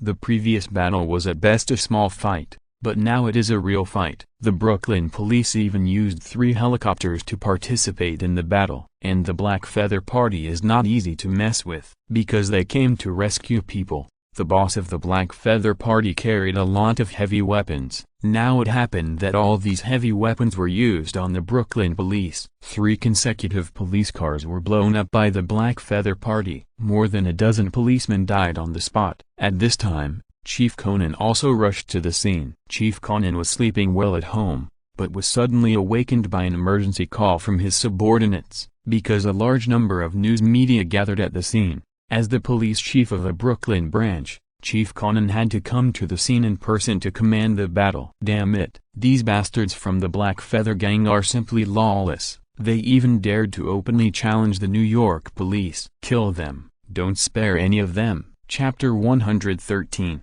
New York Police Spirit, Part 1. There were many news media live broadcasting the scene. The street gunfight between Brooklyn police and the Black Feather Gang quickly spread throughout New York and then to the world through social networks. For a time, the New York police were pushed to the forefront. Why is the public security in New York so bad? Are our taxpayers' money paid in vain? Too scary. I will never dare to go out at night again. There are so many crazy people around us. Where are the police? What are they doing? The online questioners put the Brooklyn police in a very passive situation. The police are all one family. After George Stacy saw the gunfight on the internet, he immediately brought his men to support. But distant water cannot quench immediate thirst. Chief Conan commanded his men to surround the Black Feather Gang. But the Black Feather Gang's firepower was stronger than the police, and the police could not rush up. The police's weapons were mainly pistols and shotguns, equipped with explosion-proof shields. The Black Feather Gang's weapons were mainly submachine guns and rifles, and the firepower of the two sides was not at the same level at all. Not only that, the Black Feather Gang also had heavy weapons such as rocket launchers. As soon as they met, The Black Feather Gang used a rocket launcher to blow up 3 police cars. Both sides used cars as cover and shot at each other. In the center of the battle, the Black Feather Gang leader was anxious. As a gangster in New York, it was definitely not a wise move to confront the New York police head-on. The Black Feather Gang leader brought more than 40 men to rescue the vice president of the Four Stars Club. In the fierce exchange of fire just now, more than a dozen people were killed and injured. If it weren't for the good weapons in his hands, he might have been wiped out by the police as soon as he met. Fuck. Damn Four Star Club. You have to compensate me for my losses this time, boss. Now is not the time to think about this. We should evacuate here quickly. I want to evacuate too, but how can I run away now? We are surrounded by the police. Boss, I just checked. There are only 2 police cars at the intersection on the east side. We can drive and force our way out. How confident are you? 80%. Okay. You immediately arrange people to prepare to break out from the east. But what? But we need to leave a group of brothers to guard where they are and attract the police's firepower. At this time, those who stay behind will definitely be in danger. The leader of the Black Feather Gang said without hesitation, all the new gang members must stay. All the injured brothers must stay, and the rest of us must follow me to break out. Boss, I'm worried that those who stay behind will surrender. I don't care whether they surrender or not. As long as they can buy time for us to break out successfully, that's enough. Yes, boss. Director Conan was fighting on the front line with a pistol in hand. Chief, the gangsters on the other side seem to be making unusual movements. What's going on? I suspect they might be trying to break out. They've been surrounded by us, and they can't get out even if they have wings. Chief, there are only 2 police cars blocking the road in the east. If the gangsters drive hard, they won't be able to get out. Then take a few people to the east for support. It's useless to just go there. We need more cars. The fighting has reached a white-hot stage now. Where do you want me to get cars from? Stop talking nonsense. Take people to the east for support. If you let the gangsters run away, I won't forgive you. At the urging of Chief Conan, the unlucky policeman had to call on a few colleagues to go to the east for support. 10 minutes later, the Black Feather Gang began to break out. The backbones of the Black Feather Gang took 3 cars and broke out to the east. The first to lead the way was a modified Jeep off-road vehicle. Bang, bang, bang. The off-road vehicle hit 3 times in a row, directly knocking away the 2 police cars blocking the road, and drove away. 2 cars followed the SUV and escaped the encirclement. When the police officers hiding behind the police car saw the SUV rushing towards them, they were so scared that they ran away. In a car, a leader of the Black Feather Gang shouted excitedly, "Boss, we succeeded!" But there was no joy on the face of the Black Feather Gang leader. This battle has completely injured the Black Feather Gang. It is unknown how long it will take to recover. Moreover, the crisis is not over. When Chief Conan saw the gangsters successfully break out, he immediately made a prompt decision. Leave 2 groups to deal with the remaining gangsters, and everyone else get in the car and chase with me. Chief Conan knew that many New York media were broadcasting this action live. As the chief of the Brooklyn Police Department, Chief Conan has an obligation to give an explanation to all citizens, and this explanation is to catch all the gangsters in one fell swoop. Soon, Chief Conan led his men and caught up. "Boss, what should we do if the police behind us are chasing us?" "Then kill them." Fortunately, it is early morning and there is no one on the streets. The police and the gangsters staged a street show in the streets of Brooklyn. The 2 sides shot at each other in the car. The Black Feather Gang members were holding submachine guns and rifles, and their firepower was obviously superior. During the pursuit, many police officers were killed and injured. Chief Conan had no way out at this time and could only bite the bullet and chase them. Chief Conan knew that if he let this group of gangsters escape, he would definitely lose his position as police chief. Moreover, Chief Conan also wanted to avenge those brothers who died tragically at the hands of the gangsters. For both public and private reasons, Chief Conan had to chase them. "Boss, what should we do now? Should we go back to our lair?" "No. Let's go directly to Manhattan and seek refuge with Boss Kingpin." "Boss, this is the only way for us to survive now. Only Boss Kingpin has the power to save our lives. So, the gang fled eastward, then northward, and then westward, trying to escape to Manhattan. As a result, the gang was blocked by the police at the Brooklyn Bridge. George Stacy led his men and met the gangsters fleeing eastward at the Brooklyn Bridge. George Stacy acted decisively and blocked the gangsters' path with a police car. The gangsters immediately tried to turn around and escape. Later, Chief Conan also ordered his men to block the road with a police car. The Black Feather Gang was really trapped this time. The Black Feather Gang leader immediately parked the SUV and two cars on both sides, trying to resist stubbornly. Seeing that there was no way to escape, the Black Feather Gang leader began to make an inflammatory speech. "Brothers, our hands are already covered in blood. If we surrender, we will die. The only way now is to fight to the death with the police." Chapter 114, New York Police Spirit, Part 2. The police and the criminals engaged in a fierce exchange of fire on the Brooklyn Bridge. The reporter from the New York TV station took a huge risk and took a helicopter to the scene to film, showing this scene to people all over the world. On the other side, after Lu Nian and Uncle Frank killed the vice president of the Four-Star Club, they returned safely to France's rental house. But soon, they heard the news of the police-criminal battle on the radio. "Uncle Frank, isn't the luxury villa area on the hill in Brooklyn the villa area where we will operate tonight?" "That's right." "Why is there a big fight between the police and the gangsters there?" "Maybe the Four-Star Club is exchanging fire with the police." "After all, we killed the vice president of the Four-Star Club tonight, and the Four-Star Club also needs to save face." "Will those gangsters be so arrogant? They will have a head-on firefight with the police?" "Who knows? Those desperate criminals can do anything." "Uncle Frank, how about we go to support them?"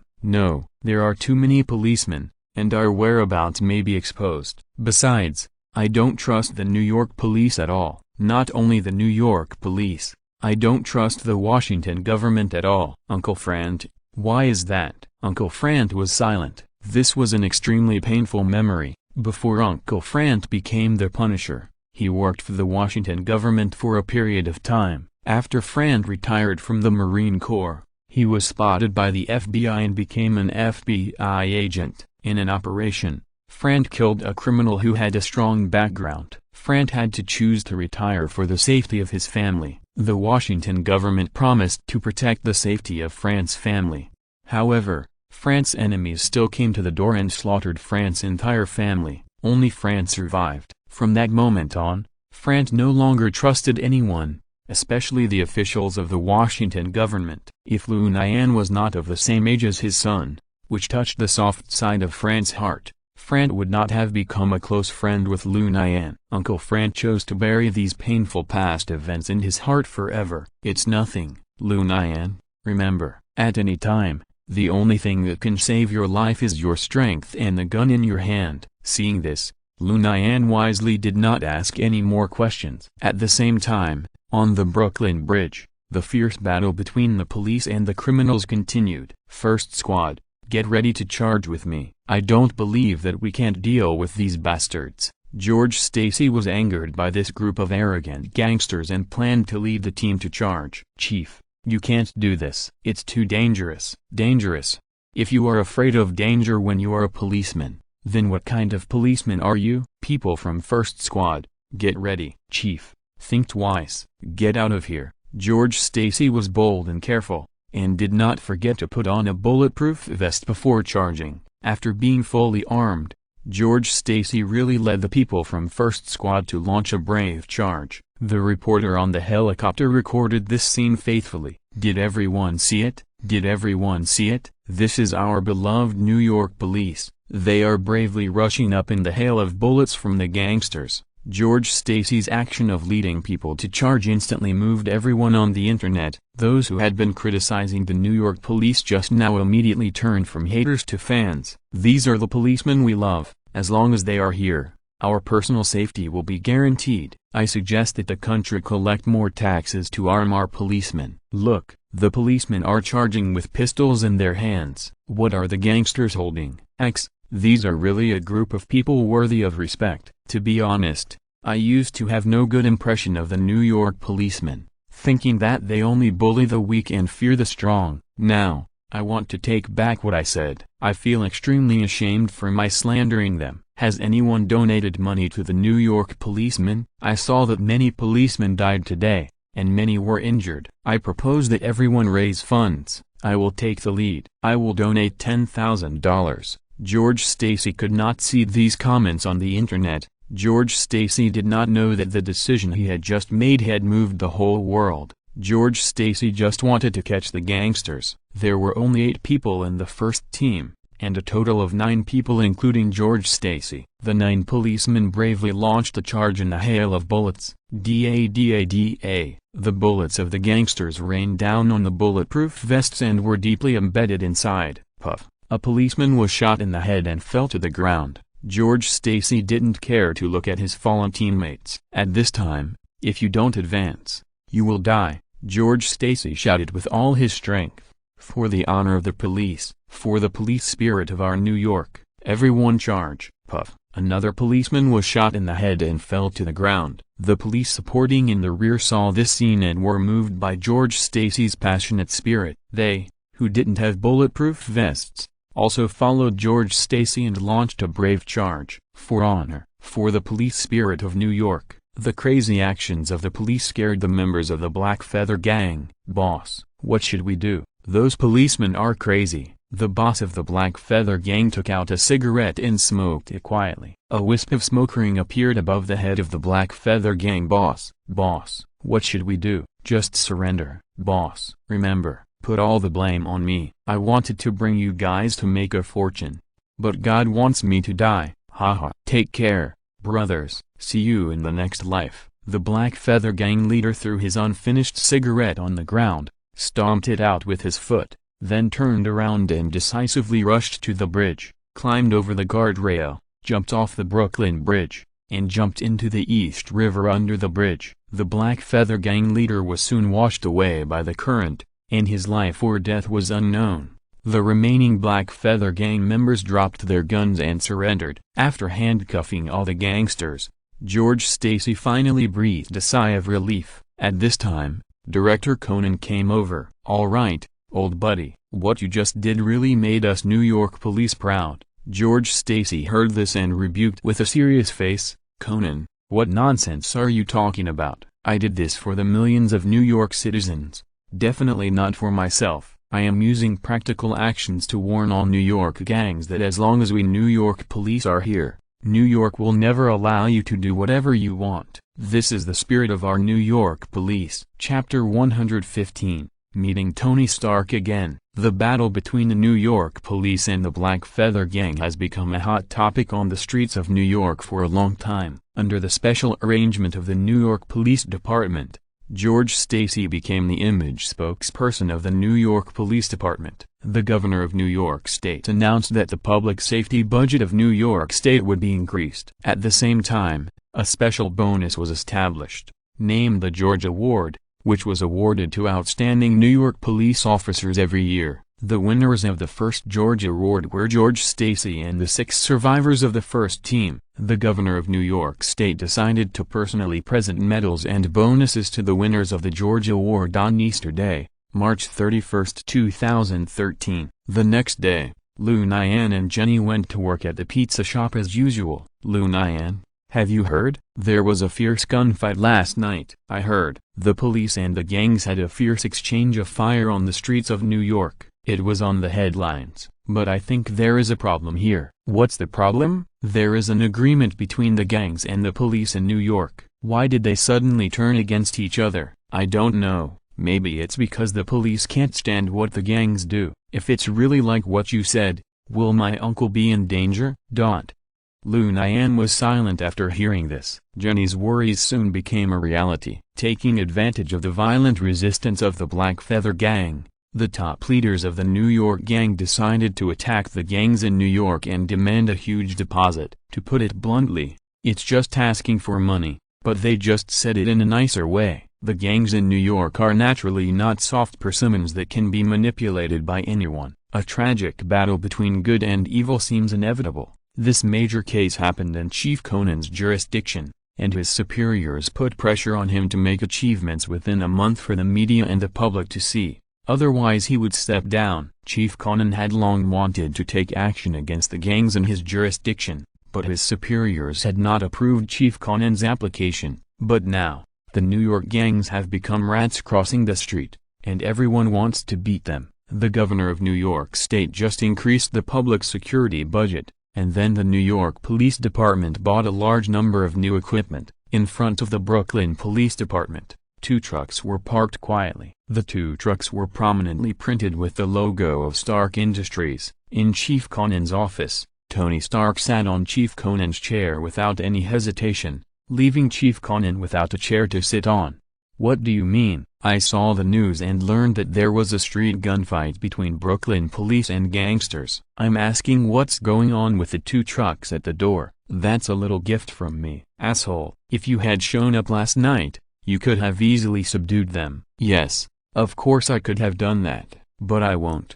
Never. Gangs are no threat to me, so I can just leave them to you police. Besides, I pay the highest taxes in the United States, or even the world. As a taxpayer, do you have the nerve to let me personally deal with those gangsters?" "What's the point of my taxes? Are they wasted?" "You are Iron Man." "Yes, I am Iron Man, but I am also Tony Stark, you know, a billionaire, playboy, scientific genius, suave, and handsome. I can't run around the streets of New York and make myself like a vigilante for such a small matter. I will only take action against enemies that you can't deal with. As for ordinary people, it's better to leave it to you police to deal with." "Okay, what's in the car at the door?" "It's just a little gift from me." "Of course, I won't charge you. Let's go, Chief Conan, and see if the gift I prepared suits your taste." Tony Stark stood up and went to the gate of the police station with Chief Conan. The 2 drivers saw Tony Stark and immediately came up to greet him enthusiastically. "Mr. Stark, open the cargo door." "Yes, Mr. Stark." The cargo door was opened,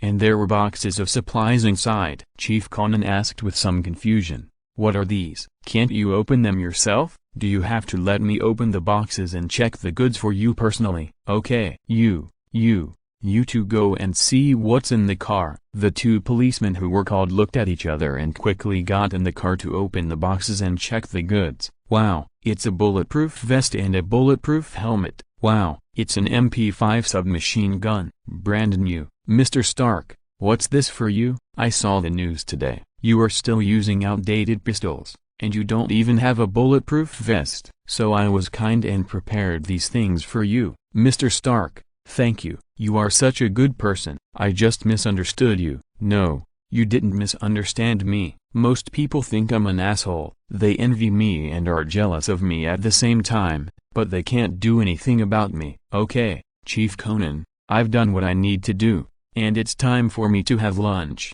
"Goodbye, Chief Conan." "Goodbye, Mr. Stark." Tony Stark drove away in his supercar under the gaze of a group of police officers. "What are you still doing there like an idiot? Hurry up and move your things into the warehouse." "Yes, Chief." Tony Stark sat in a sports car, thinking about where to have lunch at noon. On a huge billboard on the street, the Pizza Hut advertisement caught Tony Stark's eyes. "Pizza. Oh, right. That brat who blackmailed me for $10. Let's just go to his store to eat pizza at noon. I heard from my employees that the pizza there tastes great." Tony Stark saw the Pizza Hut advertisement and suddenly thought of Lu Nian. Tony Stark has various titles on his head, one of which is a foodie. As one of the richest people on Earth, Tony Stark will definitely not let his mouth and wallet down. 20 minutes later, a supercar stopped at the door of Jenny Chinese Pizza. Because this supercar is a limited edition and there is only one in the world, it soon attracted a large number of passers-by to watch. When the door of the supercar opened,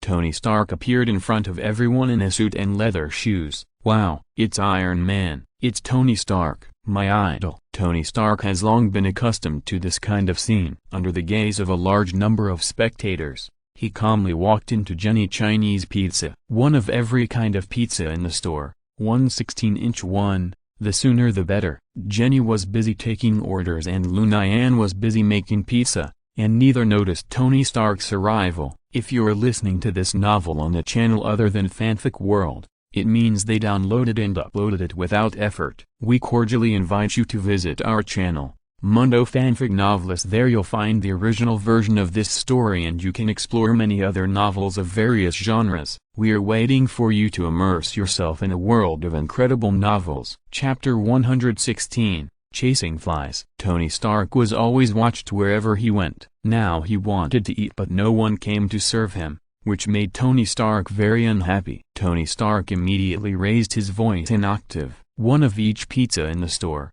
16-inch. The sooner the better. I'll pay double. Hearing that the customer had to pay double, Jenny, who had been busy with her head down, finally raised her head. Ah, it's you. Yes, it's me. Mr. Stark, I'm sorry to have neglected you. I was just taking orders. The business in the store is so good that I'm a little busy. I understand. Can I start making my pizza? No problem. I'll arrange it right away. Jenny ran to the kitchen excitedly. Lu Nian, make all the pizzas in the store 16 inches. Expedite. Huh? Who ordered it? It's Tony Stark. He's coming to our store to eat again. Is that the bastard who broke my chair last time? That's him. No, he's not a bastard. Humphrey, if you want to eat my pizza, get in line. I haven't finished the orders in front of you yet. But he's Tony Stark. I don't care who he is. Even if the governor of New York comes to my store to eat pizza, he has to get in line. Seeing Lu Nian's firm attitude,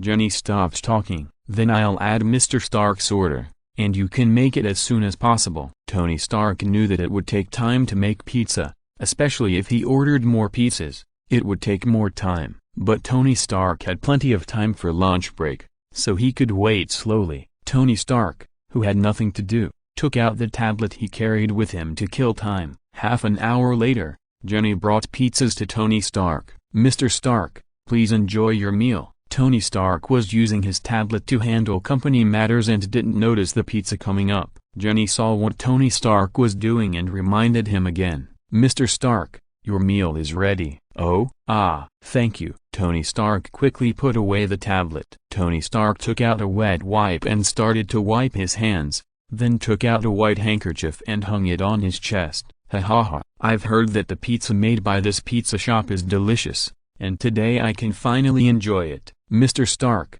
don't worry, I will never let you down. I hope so. Tony Stark first brought a seafood pizza in front of him. A faint fishy smell mixed with the smell of cheese entered Tony Stark's nostrils. It smells so good. Just by smelling the smell, Tony Stark's saliva couldn't stop flowing down. Outside the pizza shop, there were still many people who hadn't left. No matter where Tony Stark appears, he is destined to be the most dazzling existence. There is no airtight wall in this world. Reporters soon learned that Tony Stark had donated a large amount of supplies to the Brooklyn Police Department. While Tony Stark was having lunch, groups of reporters entered Lu Nian's pizza shop and wanted to interview Tony Stark. Tony Stark wanted to retaliate against Lu Nian and shouted deliberately, "You bastard, this is your shop. I was harassed while eating in the shop. Shouldn't you compensate me for mental damages?" Upon hearing this, Lu Nian frowned and looked at the reporters who were like flies, and decisively walked out of the kitchen with a fly swatter. Everyone, this is a pizza shop, not a TV station. If you come to eat, I welcome you. If you don't come to eat, please leave. Lu Nian's words immediately caused displeasure among the reporters. Who do you think you are? We are here to interview Mr. Stark. What does it have to do with you? That's right. Believe it or not, I will make your pizza shop closed in a minute. A pizza shop owner dares to be so arrogant. Who do you think you are? The President of the United States. Even if you are the President of the United States, you have to be humble in front of us. That's right. Who do you think you are?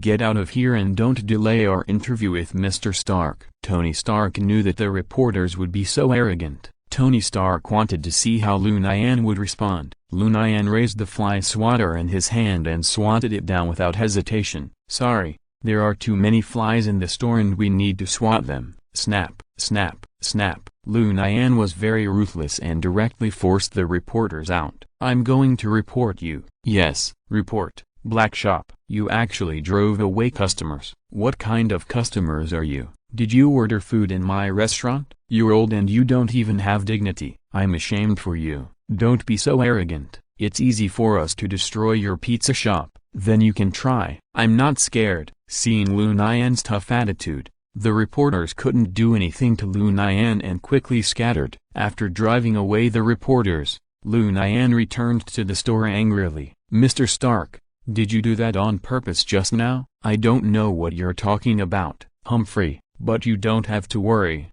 brat. If those reporters really cause trouble for you, I'll stand up for you. I don't care. Hey, why is it so difficult to be a good person these days? Tony Stark only ate 3 pizzas. Tony Stark asked Jenny to pack up all the remaining pizzas and then left the pizza shop. Before leaving, Tony Stark said to Lu Nian meaningfully, "Stinky boy, the pizza you make is as good as your ability, and it deserves praise. Thank you for your compliment. But I also want to tell you clearly, Mr. Stark, you are the most unwelcome customer in our store. Ha ha ha. The more you dislike me, the more I will come here. Goodbye, stinky boy." Tony Stark transferred $3,000 to Jenny as lunch money. Looking at the back of Tony Stark leaving, Lu Nian's eyes were full of disgust. Everyone has a hatred of the rich, and Lu Nian is no exception. As a 16-year-old boy, and a 16-year-old boy who has experienced poverty since childhood, Lu Nian has been disgusted with the wealthy class in New York since childhood. Why are those people born with a silver spoon in their mouths? Why do I have to live in the slums and depend on my mother and grandmother when I am born? Why can they live a life of luxury with the same effort,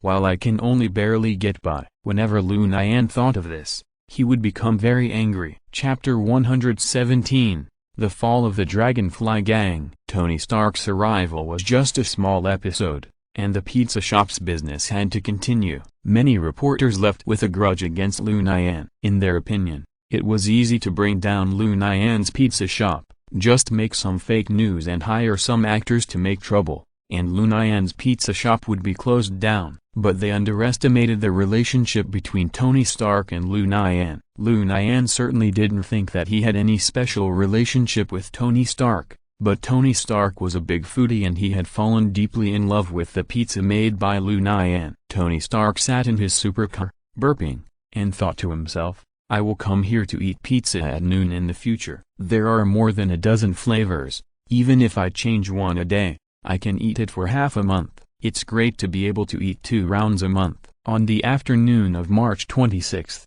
New York was surging. After receiving a large number of weapons and equipment sponsored by Tony Stark, Director Conan launched an anti-gang operation to eliminate the Brooklyn Gang. Director Conan named this operation Thunder Operation. When the police want to eliminate gangs, they must start with the easy ones and then move on to the difficult ones.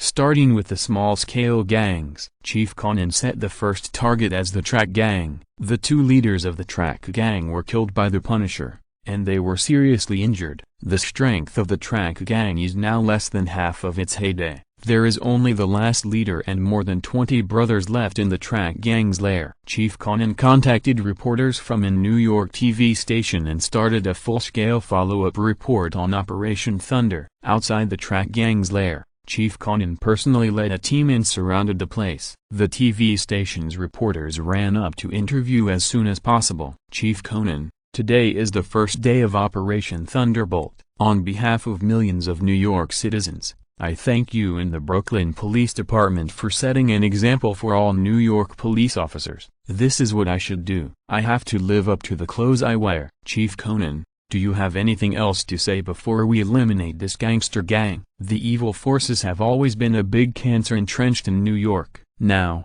it's time to remove this big cancer. I am Conan, the chief of the Brooklyn Police Department. On behalf of the 163 police officers of the Brooklyn Police Department, I would like to make a promise to all the citizens of Brooklyn that we will use this Thunderbolt operation to completely eliminate the major gangs entrenched in Brooklyn and ensure the personal safety and legal rights of all Brooklyn citizens. Since it has been decided to take action against the gangs, Chief Conan naturally has to speak more beautifully. The top leaders of the New York Police Department have a secret agreement with the gang bosses. However, as the Black Feather Gang openly engaged in a fierce gun battle with the Brooklyn police on the streets, the secret agreement between the 2 sides was broken. In order to appease the emotions of New York citizens, to give an explanation to the major media in New York, and to deal with the investigations of the CIA and the FBI. The top leaders of the New York Police Department approved the Thunder operation planned by Chief Conan.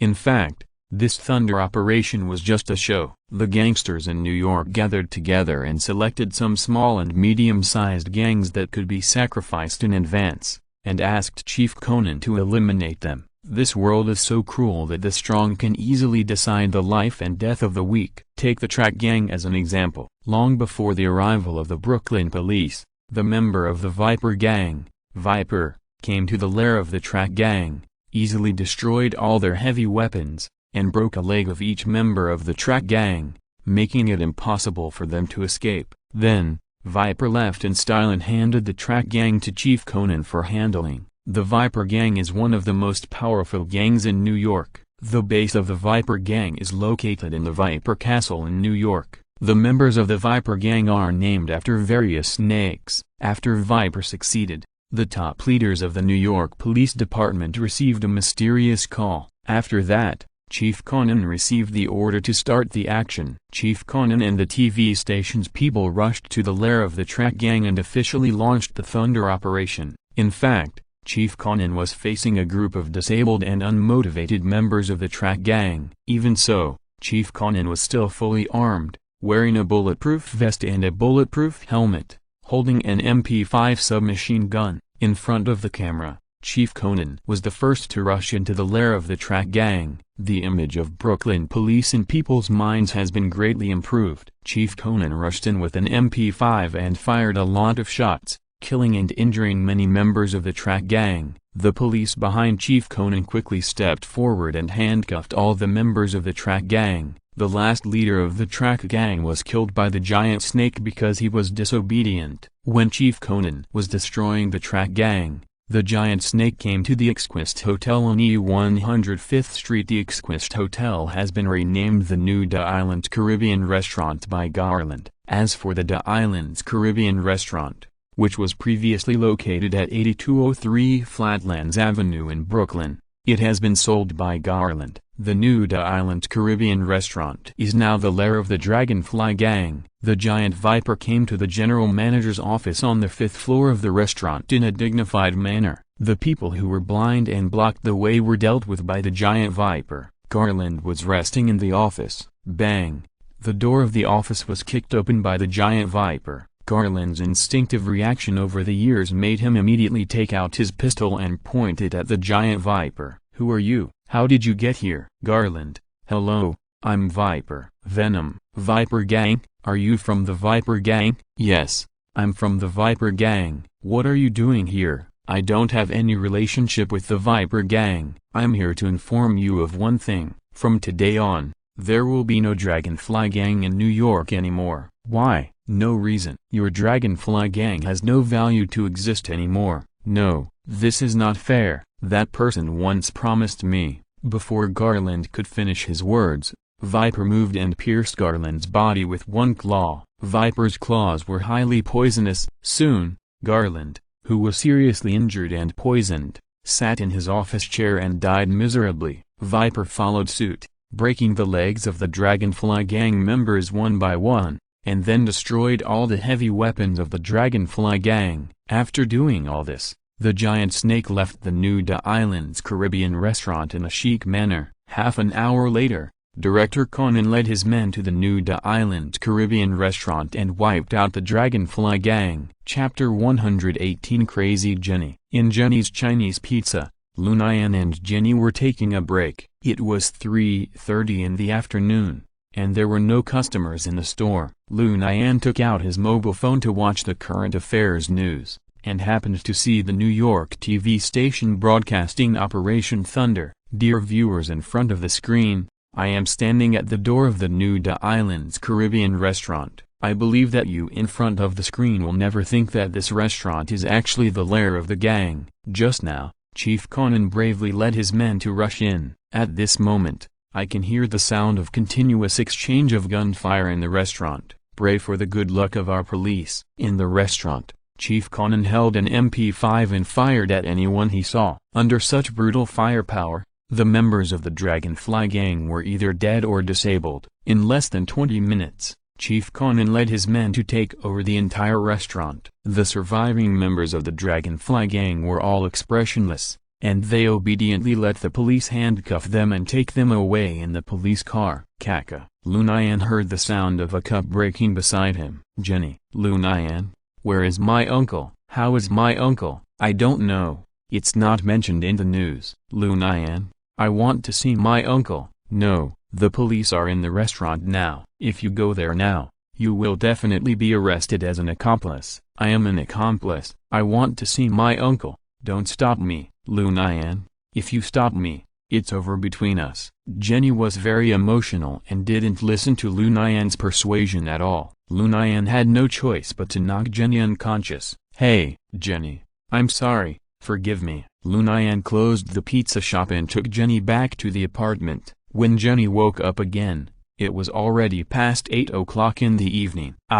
Where am I? Home. We weren't. Uncle in the afternoon. I want to see my uncle. Jenny suddenly thought of Garland and immediately jumped out of bed and wanted to go out. Jenny, don't go. It's too late. Lu Nian, what do you mean? Uncle Garland is dead. No, no, no. You are lying to me, right?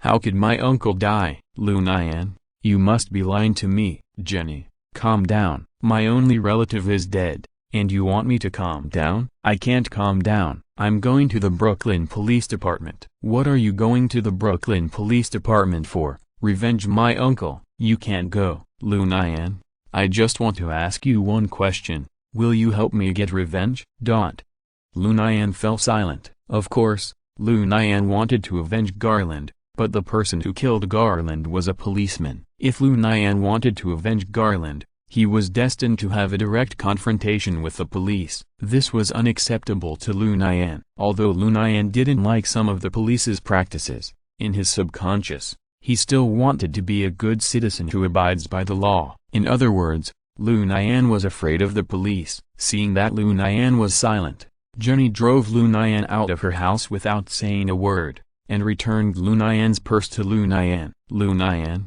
from now on, we are no longer friends. When we meet again, we will be strangers. Bang, bang, bang. Lu Nian knocked on the door and shouted, Jenny, open the door, let's talk it out, please. But there was no movement in the room. Lu Nian knocked on the door for a long time, and finally had to leave with a sad face. Homeless Lu Nian had to call Uncle Frant. After hearing about Lu Nian's experience, Uncle Frant warmly invited Lu Nian to live in his home. Shortly after Lu Nian left, Jenny left the apartment fully armed. As soon as she opened the door, Jenny saw Lu Nian leaving the purse at the door. Jenny immediately felt warm in her heart. I'm sorry, Lu Nian, forgive me. As Garland's niece and a backbone of the Dragonfly gang, Jenny's strength is naturally not bad. Jenny took a taxi to the street next to the Brooklyn Police Department. When getting off the car, Jenny killed the taxi driver. The members of the Dragonfly gang were temporarily detained in the Brooklyn Police Department,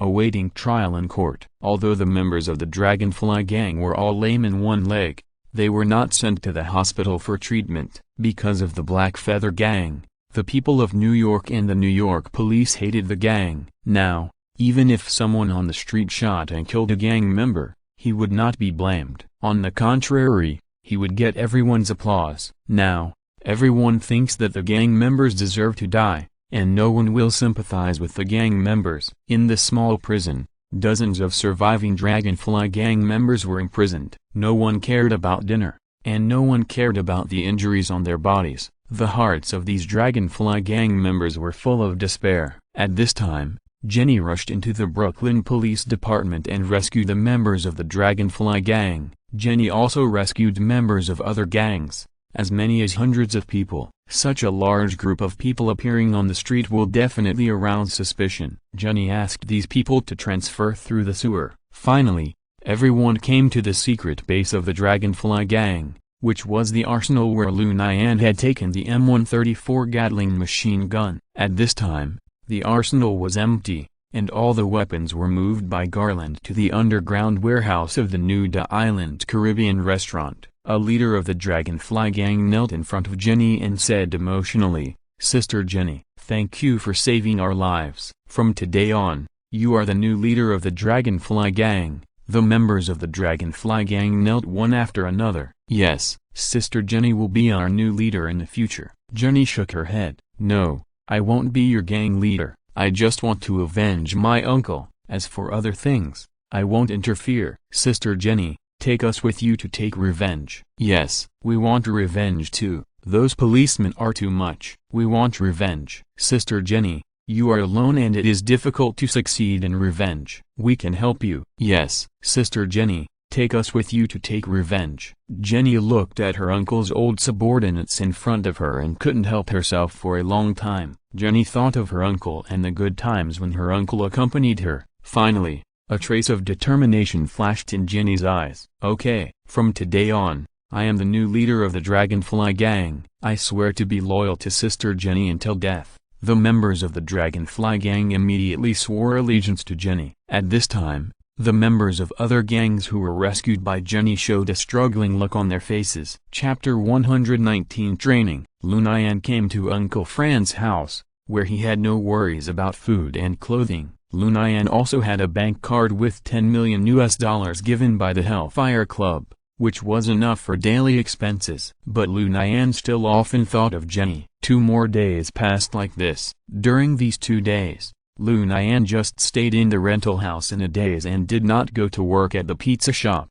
In order to help Lu Nian cheer up from the breakup, Uncle Fran decided to give Lu Nian a cruel special training. "Lu Nian, you can't stay in the house like this all day long in a depressed mood." "Uncle Fran, I'm very confused now." "Lu Nian, it's a good thing to be confused.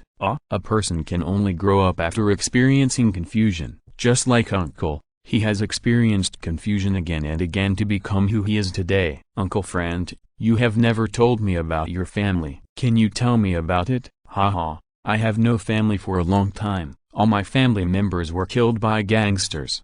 So I hate gangsters very much. If conditions permit, I will kill all these beasts without hesitation." Hearing about Uncle Fran's experience, Lu Nian didn't know whether he should sympathize or be angry. "It's okay, it's all over. Since all this has happened, I can only accept it calmly, isn't it?" "Uncle Fran, what about your enemies?" "I'll help you get revenge." "No need, I've dealt with them a long time ago." "Uncle Fran, I understand." "So, Lu Nian, you have to cheer up." "Uncle Fran, please train me. My training is very cruel. I can stand it." "Good. This is a real man." Lu Nian knew that Uncle Fran was once a captain in the U.S. Marine Corps. The U.S. Marine Corps is the most combat-intensive branch of the U.S. military, and they appear in almost every war. The U.S. Marine Corps is the only amphibious combat force among the 5 major branches of the U.S. military, and only recruits the elite of the elite. The U.S. Marine Corps is also the earliest special forces in the world. The Navy SEALs were established in 1962, and the Delta Force was established in 1978. The 3 forces belong to different groups. The U.S. Marine Corps belongs to the U.S. Navy Department, the Navy SEALs belong to the U.S. Naval Special Operations Command, and the Delta Force belongs to the U.S. Joint Special Operations Command. As a captain in the U.S. Marine Corps, Uncle Fran is not only proficient in fighting, shooting, driving cars and ships, but also in flying fighter jets and helicopters. He is an all-around warrior in land, sea and air. Because fighter jets and helicopters are standard equipment for the U.S. Marine Corps, of course, it is not enough to join the U.S. Marine Corps. The U.S. Marine Corps also has to train every day, and the cruelty of the training is comparable to the difficulty of hell. Because M16 and M4 are both standard equipment for the U.S. Marine Corps, Uncle Fran particularly likes to use M16. Uncle Fran trains Lu Nian according to the training standards of the U.S. Marine Corps. 1-day training plan, 1.24 kilometers uniform running 2, push-ups 3 sets, 15 each 3, pull-ups 20 times 4, bent arm hang for 70 seconds 5, sit-ups 3 sets, 25 each 6, triceps dip 3 sets, 15 each 7.4 kilometers variable speed running, 30 seconds rest in the middle, and then 60 kilometers full speed running 8, push-ups 3 sets, 15 each 9, pull-ups 3 sets, 3 sets 10, bent arm hang 3 sets, 30 seconds each 11, sit-ups 100 times 12, triceps dip 3 sets, 15 each 13. 5 kilometers with weights. Uncle Frank believes that it must be very difficult for Lu Nian to complete such a rigorous training. Uncle Frank is even ready to let him go. After all, this is the daily training plan of the U.S. Marine Corps, and ordinary people can't complete it at all. But Uncle Frank overlooked one thing.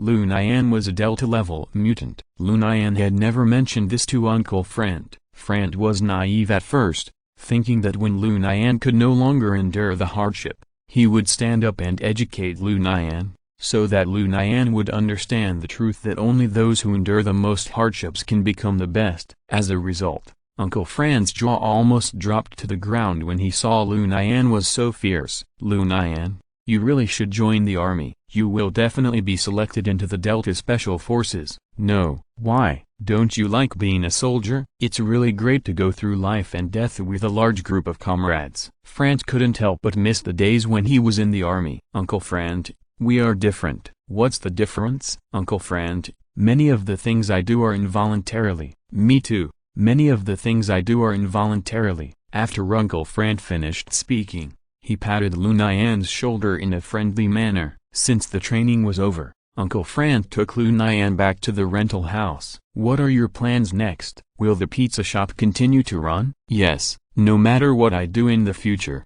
I must have a proper job. The pizza shop has carried too much of my hard work, and I can't just give it up. Then do your best. Uncle Frank, I'll treat you to lunch at noon. Where to go? Of course to my pizza shop. You've been closed for 2 days. It doesn't matter. I should cheer up. Then will you still train tomorrow? Yes, it's good to exercise in the morning. Good. No matter what you do, you must learn to persevere. Uncle Frank, do you think there is still hope between me and Jenny? Lu Nian had told Uncle Frank what happened last night. Uncle Frank didn't know how to comment on Lu Nian's family affairs. Uncle Frank, if you have any ideas, just say it. Lu Nian, if I were Jenny, I would definitely think about revenge. Uncle Frank, do you think Jenny's revenge is right? I didn't say that Jenny's choice of revenge is right. I just said that if I were Jenny, I would definitely choose revenge, regardless of whether revenge itself is right or wrong. If your loved ones die and you do nothing, are you still a human being? Lu Nian couldn't help but fall into silence after hearing this. Lu Nian has always believed that Jenny's revenge is right. But Lu Nian doesn't want to confront the Brooklyn police head-on, so he has always been resistant to revenge. But Uncle Frank's words just now made Lu Nian think through a lot of things. Jenny, I want to help you get revenge. Lu Nian finally made up his mind. Chapter 120. Come to the door. After Jenny took control of the Dragonfly Gang, the power of the Dragonfly Gang did not decrease but increased. Jenny used the money left by Lu Nian to treat her subordinates and won their loyalty. Most of the members of the Dragonfly Gang are homeless, and no one cares when they are injured. Now Jenny treats them, which is equivalent to treating them as family members. How can these people not repay with death? Jenny's next goal is Easter. On Easter Day, the mayor of New York will personally present the George Award to George Stacy and 7 other police officers in Times Square, New York. Jenny plans to launch a terrorist attack on Easter Day to slap the mayor of New York in the face, retaliate against the Thunder operation launched by the New York police, and avenge her uncle. At the same time, it can also increase the popularity of the Dragonfly Gang, killing 3 birds with 1 stone. Until now, Jenny still doesn't know that her uncle Garland died at the hands of the Viper Gang and has no direct relationship with the New York police. The scene was very chaotic at the time, and Garland's body was carried out directly by the police. For these gang members who were beaten to death, the police were too lazy to do autopsies one by one to see how they died. These dead gang members were all treated as being shot to death. At about 1 p.m. on March 29th, Lu Nian and Uncle Frank arrived at Jenny's Chinese Pizza. The pizza shop had not been open for 2 days, and the surroundings seemed deserted. Lu Nian took out his key and was about to open the door and go in. Lu Nian, be careful. There are people around watching us secretly. Uncle Frank, how did you know? Haha,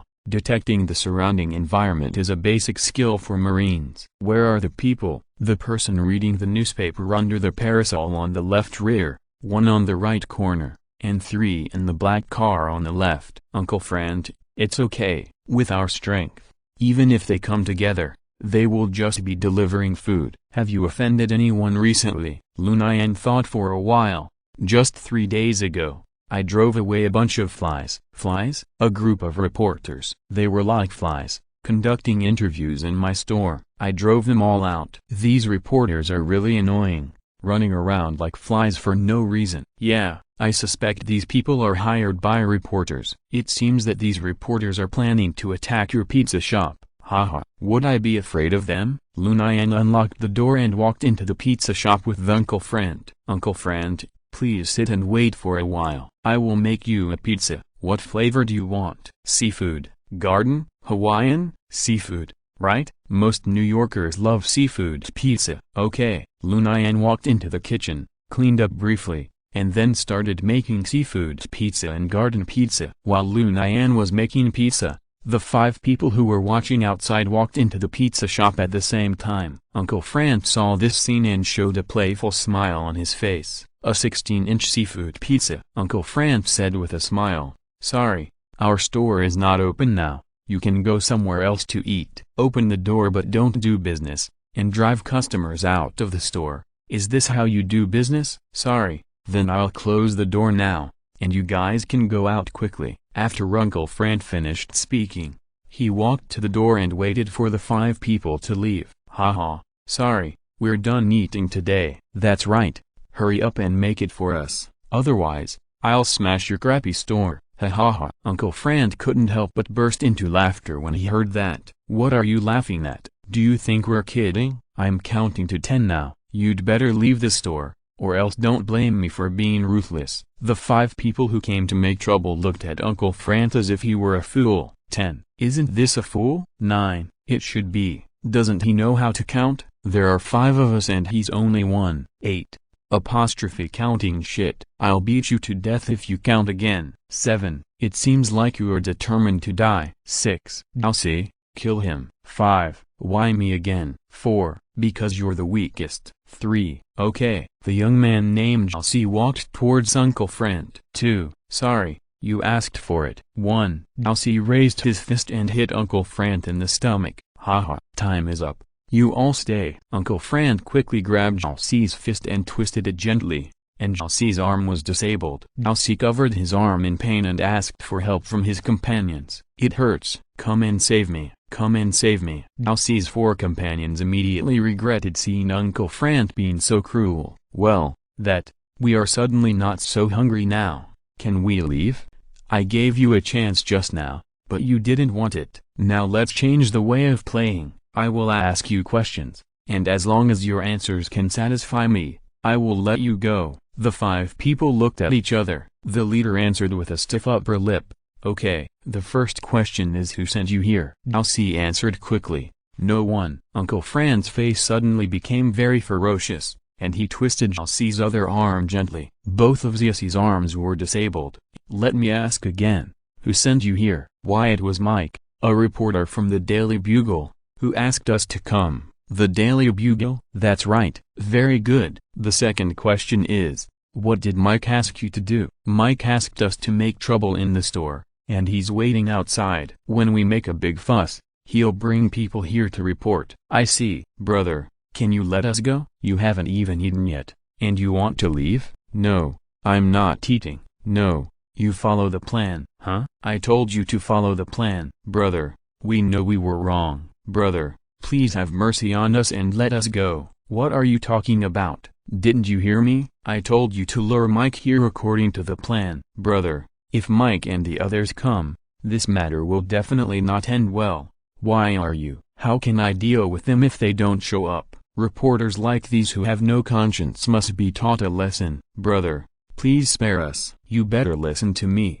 otherwise, I will kill you all now. Chapter 121 Dealing with Mike. Under the threat of Uncle Frank, the 5 people finally surrendered. Lu Nian had seen everything that happened outside through the transparent glass of the kitchen, but Lu Nian believed that Uncle Frank would not harm him, so he did not go out to stop him. Uncle Frank asked the 5 people to stand in a row and wait for Lu Nian to come out of the kitchen before starting the show. Lu Nian quickly made the pizza and walked out of the kitchen. Uncle Frank, what's wrong with these 5 people? They just admitted that they were hired to make trouble in the store. Lu Nian's face immediately became gloomy when he heard it. Lu Nian glanced at the 5 people who came to make trouble with malicious eyes. I plan to use them to trick the mastermind behind the scenes. Yeah, Lu Nian agreed with Uncle Frank's proposal. But Uncle Frank, should we eat a full meal before taking action? Haha. Of course. Lu Nian and Uncle Frank feasted in front of the 5 people. Do you have beer? Yes. Give me one. Lu Nian took out a bottle of Budweiser from the refrigerator. Uncle Frank, this is the only one in the store. It'll do. Bang. Frank opened the bottle cap with his bare hands. Haha. Great. It's nothing. When I was serving abroad, drinking beer was the greatest pleasure. My comrades and I invented various ways to open beer bottles. I'm underage and can't drink. Lu Nian took out another bottle of Coca-Cola from the refrigerator. Uncle Frank, cheers. Cheers. 20 minutes later, Lu Nian and Uncle Frank were full and ready to have a big fight. Uncle Frank said to the 5 people, "It's time to start. Big brother, are we really going to do it? Remember, whoever breaks something will have to pay for it later." Yes. The 5 people looked at each other, except for Halsey, whose 2 arms were disabled. The other 4 people started to perform. The 4 people pretended to smash things in the pizza shop, but they were actually very careful. For example, a man deliberately kicked a stool, but at the same time, he quickly put the stool down gently, fearing that the stool would be broken. Mike, who was hiding in the dark, saw 5 people wreaking havoc in the pizza shop and thought that the conspiracy had succeeded. Mike immediately pulled a few colleagues with an excited look and rushed to Lu Nian's pizza shop. The purpose of Mike's trip was very simple, that is, to close Lu Nian's pizza shop. Seeing Mike and a large group of reporters appear, Lu Nian and Uncle Frank looked at each other, and a knowing smile appeared on their faces at the same time. Mike and his colleagues raised their digital cameras and started shooting frantically. But soon, Mike found something wrong. Why is there still a smile on Lu Nian's face?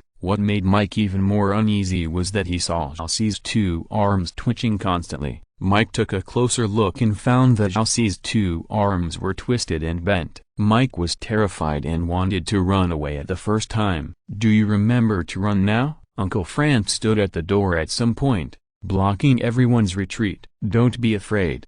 He's alone. Let's go together. Mike shouted and rushed over first. Seeing Mike taking the lead, several other reporters also rushed over. Uncle Frank was not polite and threw all the reporters into the pizza shop one by one, then locked the door. You are so brave to attack Lu Nian. Are you the thug hired by Lu Nian? I am willing to pay you double the money, as long as you help me teach Lu Nian a lesson. Mike mistakenly thought that Uncle Frank was the thug hired by Lu Nian. Uncle Frank laughed when he heard this. Uncle Frank asked Lu Nian in a teasing tone, Lu Nian, how much did you spend to hire me? Seeing this, Lu Nian immediately replied seriously, didn't we agree on $1 million? What? Now someone offers $2 million. Are you going to betray me? How can you go back on your word? Uncle Frank immediately said to Mike, did you hear that? Are you sure you want to hire me for $2 million? Mike was just an ordinary journalist for the Daily Bugle. He could not earn $200,000 a year, let alone $2 million. Lu Nian, are you crazy? You are willing to spend $1 million to hire thugs? Why? Is it not allowed? There is no provision in the legal clauses. I can't spend $1 million to hire thugs, right? Lu Nian, you won. Let me go. Let you go? Why should I let you go? You can't kill me. Killing is illegal. Did I say I would kill you? Then what do you want? I don't want anything. I just wanted to run my pizza shop peacefully, but someone hired a group of people to come to the store to cause trouble for me. Haha. By the way, speaking of hiring thugs, weren't the 5 people over there hired by you? I just hired them to cause trouble, and I didn't do anything excessive. TSK. Save these words for the police. What? You called the police? Yes, someone came to my store to make trouble. Of course I had to call the police. I didn't do anything. Lu Nian first pointed to the surveillance camera in the store, then took out his mobile phone and played a recording. Since Lu Nian and Uncle Frank were going to deal with Mike, they were naturally well prepared. First, there is the video as evidence. In the video, 5 people are smashing and destroying Lu Nian's store. Of course, the time when the video started recording was premeditated. Uncle Frank can't be seen beating up the 5 people, only the 5 people smashing and destroying the pizza shop. Secondly, there is Mike's words just now as evidence. Mike just admitted that he hired thugs to deal with Lu Nian. With these 2 pieces of evidence in hand, if Lu Nian and Mike go to court, the chance of winning is absolutely 100%. Lu Nian even thought about asking Matthew Murdoch to be his lawyer when he goes to court. Mike saw that Lu Nian was so well prepared, his face turned pale. "I'll give you $100,000. Let me go this time." The situation is stronger than people, and Mike can only choose to give in. Impossible. Mike gritted his teeth and said, "200,000. I'll give you $200,000. Let me go this time." If Mike is sent to prison, not only will there be a stain on his resume, but he will definitely be fired from his job. This is tantamount to a catastrophe for Mike. "If you want me to let you go, it's not impossible." Mike heard this, as if he saw a morning star in the dark night. "Whatever your conditions are, just tell me. As long as I can do it, I will agree to everything you ask." Chapter 122 Revenge Plan. "From now on, you have to provide me with intelligence about New York." What do you mean?" "It means literally, aren't you a reporter for the Daily Bugle? Then you must have a lot of intelligence that ordinary people can't get." "What do you want this intelligence for?" "Don't ask too many questions about these things. Just say whether you agree or not." "Okay, I promise you, on one hand, going to jail and losing your job, on the other hand, giving away intelligence for free. Even a fool would know which choice to make." Lu Nian nodded with satisfaction. "You'd better remember what you said, otherwise I have plenty of ways to deal with you." "What if the police come later?" Uncle Frank, who was blocking the door, suddenly laughed. "Ha ha ha. We didn't call the police at all." "What? You actually lied to me." "What if I lied to you? Even if you regret it now, it's too late. I've already recorded it. As long as you dare not obey, I will hand over the evidence to the police station. You can do whatever you want." Mike struggled a little bit in his heart, and then he gave in. "Don't worry, I will pass on the information for you." "But what kind of information do you want?" "As long as it is related to the New York gangs, I want it." "What? Why is that?" "Ordinary people would avoid the gangs as much as possible. You don't need to meddle in other people's business. You just need to pass on the information for me." "Okay, I got it. Since the matter is settled, take your people and leave." Hearing Lu Nian's words, Mike hurriedly led his people out of the pizza shop. Lu Nian and Uncle Frank did not kill all these people. "Lu Nian, you did a great job. We will have a stable source of information in the future." "Yeah, sending Mike to prison is not good for us. It's better to use his reporter skills." "Lu Nian, what are your plans next?" "I will continue to run my pizza shop. If there is any news, I will inform Uncle Frank in time." "Okay, then I will go out and look for the next target." "Okay." Lu Nian is now living in Uncle Frank's house,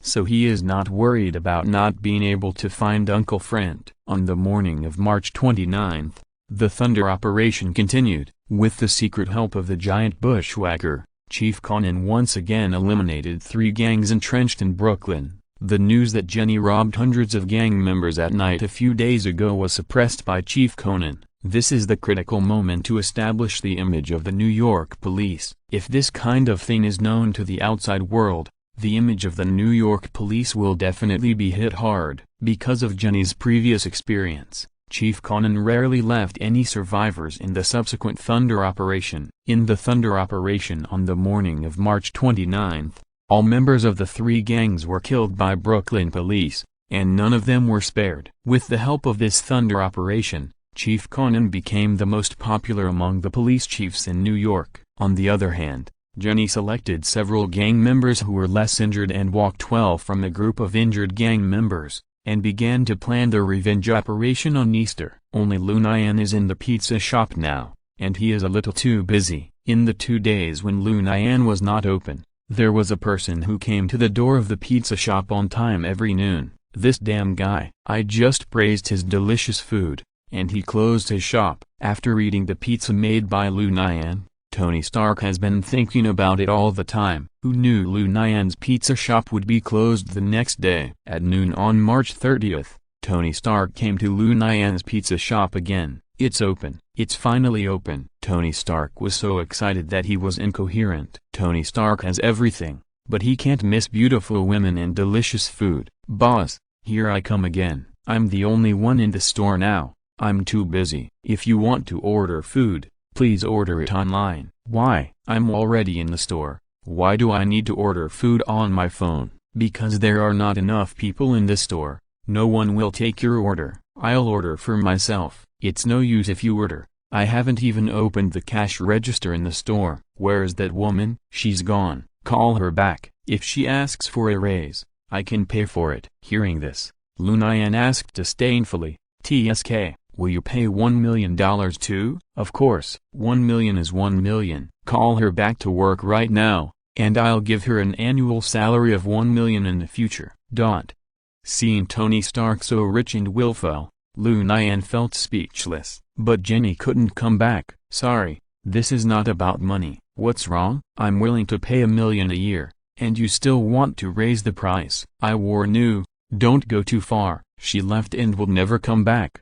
"What do you mean?" "I don't know where she went, so it's impossible to find her again." "Then hire a new clerk." "Don't delay my lunch." "You use your mobile phone to order takeout." "I can see it. I must order in the store." "Then you can go hungry." Lu Nian no longer wanted to talk to Tony Stark, and continued to make his own pizza. Seeing that Lu Nian ignored him, Tony Stark was furious. Tony Stark thought, "I am the richest man in New York, but I can't eat pizza in this store. It would be too embarrassing if it gets out. But this boss just won't listen to me. I haven't seen such a strange person for a long time. It's really a headache." In the end, Tony Stark gave in and obediently ordered a takeout with his mobile phone. At this time, Lu Nian received a message from Mike. "Tomorrow, on Easter, the governor of New York will personally present the Georgia Award to 7 police officers. Someone is planning to launch a terrorist attack at the award ceremony. I don't know who it is." When Lu Nian saw the news,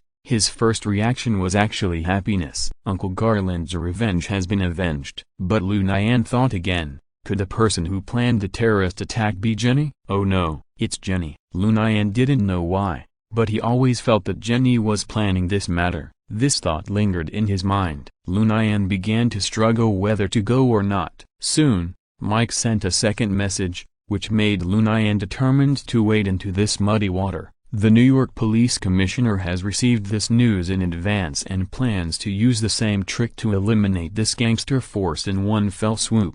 Lu Nian immediately cancelled all the orders he received and planned to close the door and leave. "Hey, what do you mean? I just placed an order and you cancelled it for me." Tony Stark was immediately unhappy. If you're listening to this novel on a channel other than Fanfic World, it means they downloaded and uploaded it without effort. We cordially invite you to visit our channel, Mundo Fanfic Novelist. There you'll find the original version of this story and you can explore many other novels of various genres. We're waiting for you to immerse yourself in a world of incredible novels. Chapter 123. Hearing Madame J.L. again. "Mr. Stark, I have something urgent to do." "I have to leave now." "No, you can't leave. I haven't eaten your pizza for 3 consecutive days. You have to make me a pizza today." "Sorry, Mr. Stark. The store is closed." "Please leave immediately." Tony Stark was unmoved. Tony Stark sat in his seat, motionless, quietly watching what Lu Nian would do next. Lu Nian was anxious,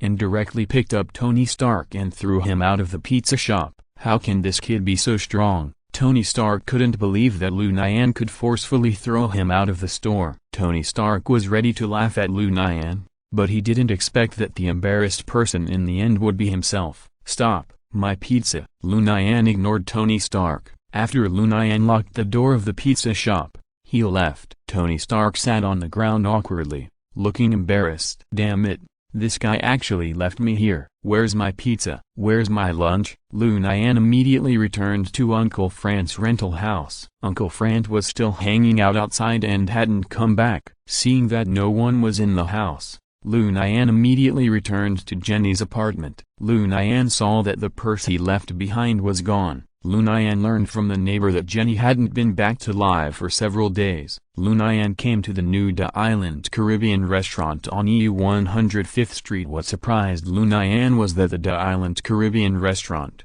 which had just experienced a gunfight a few days ago, was undergoing renovations. Who bought this place? Lu Nian walked into the Da Island Caribbean restaurant with such questions. Kid, get out. We are renovating here. The contractor saw Lu Nian and immediately ran over to expel Lu Nian. Uncle, what happened here? As you can see, this place is being renovated. I'm asking who the owner of this store is. This has nothing to do with you. Get out quickly and don't delay our work. A trace of ferocity suddenly flashed in Lu Nian's eyes. Lu Nian rushed to the foreman and grabbed the foreman's neck with his right hand. You'd better answer my questions honestly, otherwise, I promise that this day next year will be your death day. Brother, calm down. Just ask any questions you have. Who is the owner of this store? Mr. Hamilton. Which Mr. Hamilton? Mr. Hamilton is the boss of the Bloody Hand, one of the top 10 gangs in New York. Again the gangs? Isn't the Brooklyn Police Department carrying out Operation Thunder? Why did this place fall into the hands of the Bloody Hand? I don't know. I'm only responsible for the renovation here,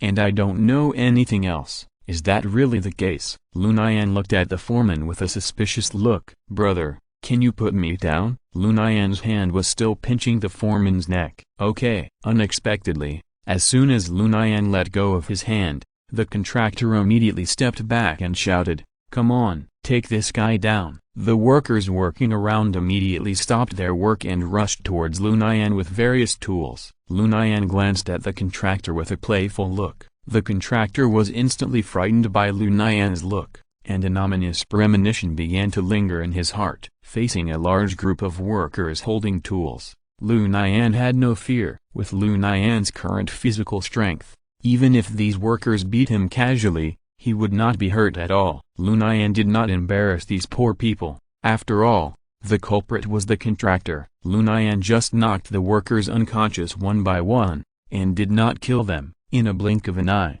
only Lu Nian and the contractor were left standing. Only then did the contractor realize how big a mistake he had made just now. Plop! The contractor knelt on the ground without saying a word. The contractor kowtowed and begged for mercy from Lu Nian. Brother, I know I was wrong. Please forgive me this time. Why should I forgive you? Who are you? Hamilton is my uncle. I see. Then why did you let your workers attack me just now? You threatened me just now, which made me feel very embarrassed in front of my workers. So do you regret it now? I regret it. I regret it very much. It's a pity it's too late. Brother, let's talk it out. If you want money, I can give it to you. Money is useless to me. Brother, if you want goods, I have them too. Goods? What goods? White goods. Pure. Imported from Mexico. I guarantee it's the best white goods in New York. The Blood Hand Society also deals in white goods. It's just a small fight. 70% of the white goods trade in New York is monopolized by Madame Jiao's men. We just follow and drink some soup. This was the second time Lu Nian heard Madame Jiao's name. When Lu Nian eliminated the X family before,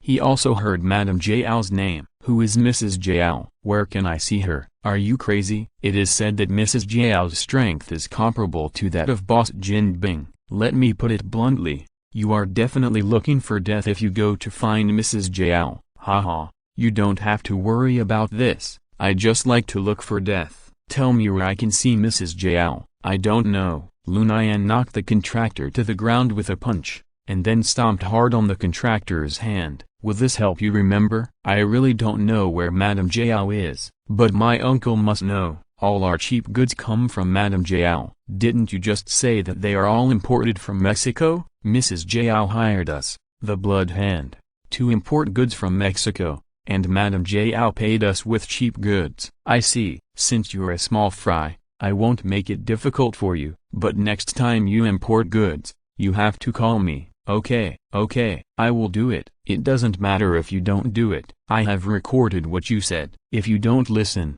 I will send these recordings to the major gangs in New York.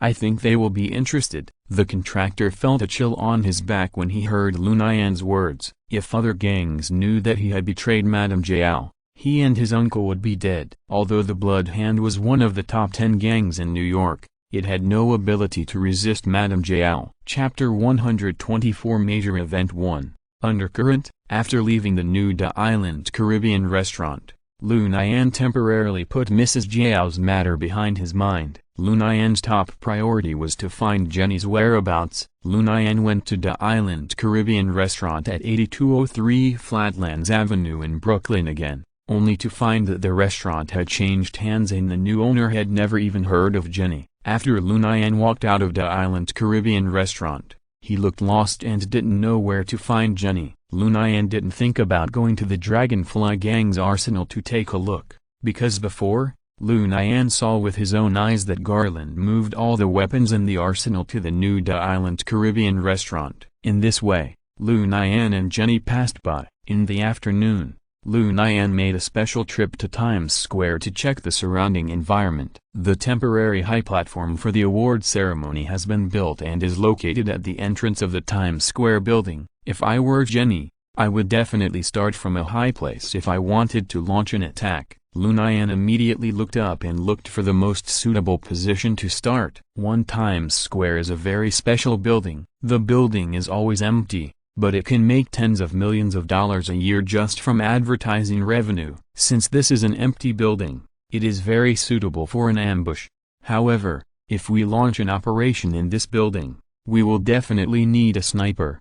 But where can Jenny find a sniper? Lu Nian didn't know about Jenny's prison break, and Director Conan blocked the information. Opposite the Times Square building is the LLP building. However, there are many people working in that building every day. If an attack is launched in that building, it will definitely attract a lot of attention. Lu Nian thought about it and decided to wait for Jenny in the Times Square building tomorrow. On the other hand, Jenny started to make large purchases for the next day's operation. The Dragonfly Gang had no weapons and equipment, so Jenny used the money left by Lu Nian to buy a large number of arms on the black market. The Thunder operation of the Brooklyn police cracked down on small and medium-sized gangs, but the business of the big gangs continued as usual, without any impact. And even better than before. This has to be said to be an irony. The cake is still as big as before, but with fewer people sharing the cake.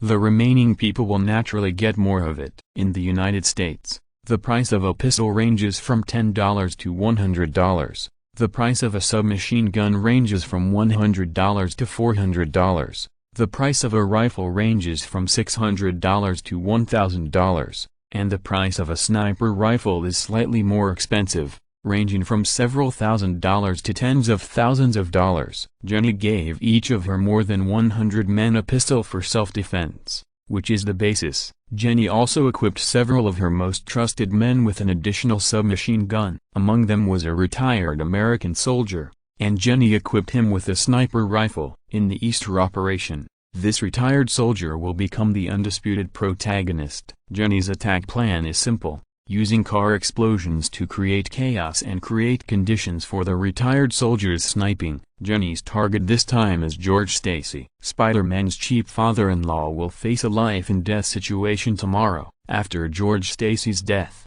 Jenny will launch another car bomb attack, and then the retired soldiers and members of the Dragonfly Gang can take advantage of the chaos and retreat calmly. This plan seems perfect, but it has a fatal flaw. One of the members of the Dragonfly Gang betrayed and sold Jenny's plan to the New York police in exchange for police protection and wealth for the rest of his life. After George Stacy learned of this information, he immediately began to prepare countermeasures. George Stacy is different from Conan. George Stacy is a policeman with a strong sense of responsibility. For the safety of the people, George Stacy suggested that the governor of New York give up holding this award ceremony. But the governor of New York disagreed. This is a great moment for the governor of New York to win the hearts of the people, and he must not give up halfway. Not only that, the governor of New York also strictly ordered George Stacy to do a good job of prevention on the scene, and he must not let the gangsters destroy this award ceremony. After George Stacy walked out of the governor's office,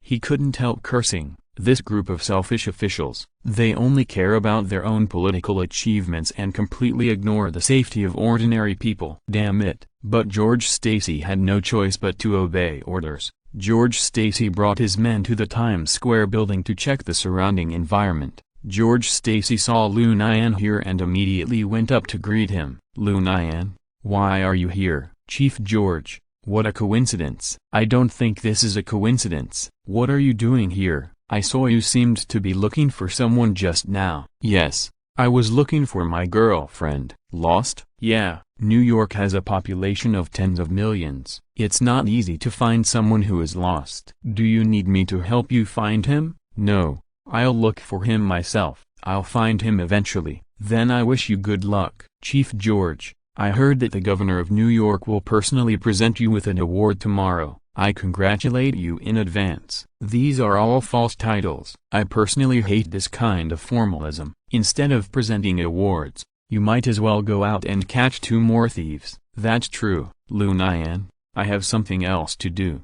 Excuse me. Yeah, I'll continue to look for my girlfriend. Goodbye, Chief George. After Lu Nian and George Stacy parted ways, they went their separate ways. Lu Nian knew what George Stacy was here for. The New York police have indeed known Jenny's attack plan. Damn it, I can't find Jenny at this time. What should I do? Oh, right, I'd better go back to discuss it with Uncle Friend. Lu Nian immediately returned to the rental house. Fortunately, Uncle Friend had already returned from outside. Lu Nian, you don't look very good. Uncle Friend, I need your help. Go ahead. With our relationship, I will definitely help you as long as I can. Uncle Friend, the governor of New York will publicly present the George Award in Times Square tomorrow. I know this. It's already on the headlines. My girlfriend is going to lead people to launch a terrorist attack. What? Is she crazy? There may be thousands of people at the scene. Has she thought about the consequences of launching a terrorist attack? Uncle Friend,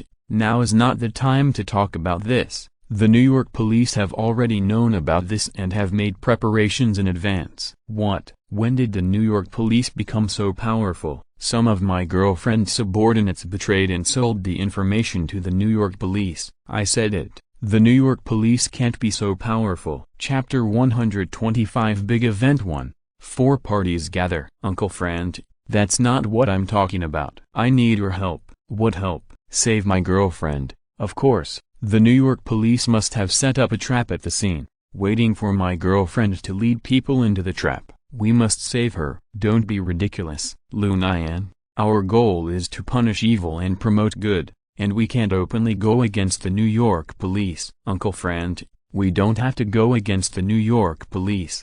We just need to ensure that Jenny escapes safely. Is it that simple? Yes, we don't even have to show our faces. We can just protect Jenny secretly. Okay. Uncle Friend readily agreed to Lu Nian's request. Without further ado, let's go check out the terrain first and decide what to do tomorrow. Ahem. Uncle Friend, I won't go with you. I was discovered by the police when I went to check the terrain just now, and I can't show up again. Okay, you stay at home and prepare. I'll go check it out myself. Uncle Friend disguised himself and went out. Although Lu Nian stayed in the rental house, his heart had already flown to the next day. Jenny, I will definitely ensure your safety tomorrow. In addition to the New York police, Jenny and the Dragonfly Gang, Lu Nian and Uncle Friend, there is a 4th party that wants to get involved. Kingpin, the underground emperor of New York, sent his executioner to deal with the governor of New York. The governor of New York had accepted a lot of bribes from Kingpin before, but he did not work seriously for Kingpin. Moreover, the governor of New York is one of the supporters of Operation Thunder. Operation Thunder reshuffled the gangs in New York and caused irreparable damage to Kingpin's underground business. This violated Kingpin's bottom line. Jenny and the Dragonfly Gang wanted to kill George Stacy. Kingpin and the executioner wanted to kill the governor of New York. Lu Nian and Uncle Friend wanted to protect Jenny. The New York police wanted to arrest Jenny and the Dragonfly Gang. The 4 forces were intertwined. It is conceivable that this Easter Awards event is bound to be turbulent. As a retired Marine Corps captain, Uncle Friend has his own research on the environment. Uncle Friend immediately took a fancy to the Times Square building in New York. Coincidentally, The sniper and executioner of the Dragonfly Gang also took a fancy to the Times Square building in New York. The next day, the three men were destined to have a fierce battle here. That night,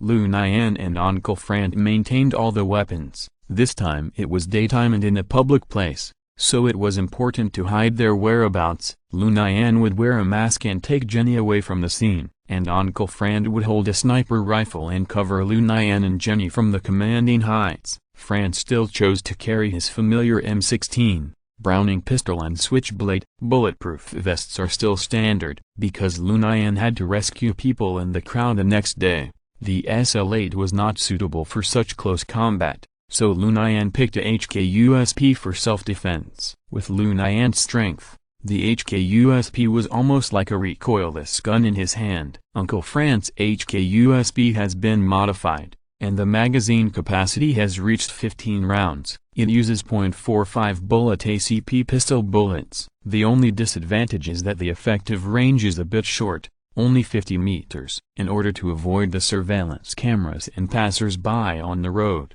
Uncle Frank chose to set off at night and came to the Times Square building in advance to lurk. The retired soldier of the Dragonfly Gang also chose to lurk in the Times Square building in the middle of the night with a DSR-1. Only the executioner didn't care about the eyes of ordinary people at all. The next morning, the executioner swaggered into the Times Square building, not caring about the surprised eyes of ordinary people around him. Uncle Frank and the retired soldier both found the executioner. Both of them cursed the executioner in their hearts. 20 minutes after the executioner appeared, the police from the Manhattan Police Department came to the scene to prepare. The police blocked the traffic around Times Square. Dozens of plainclothes police officers mixed in the crowd, closely monitoring the surrounding movements. Because today's award ceremony is very important, the New York Police Department has mobilized hundreds of police officers from Brooklyn and Queens to support. The award ceremony was scheduled for 10 a.m. Lu Nian arrived near the Times Square building at 9:40.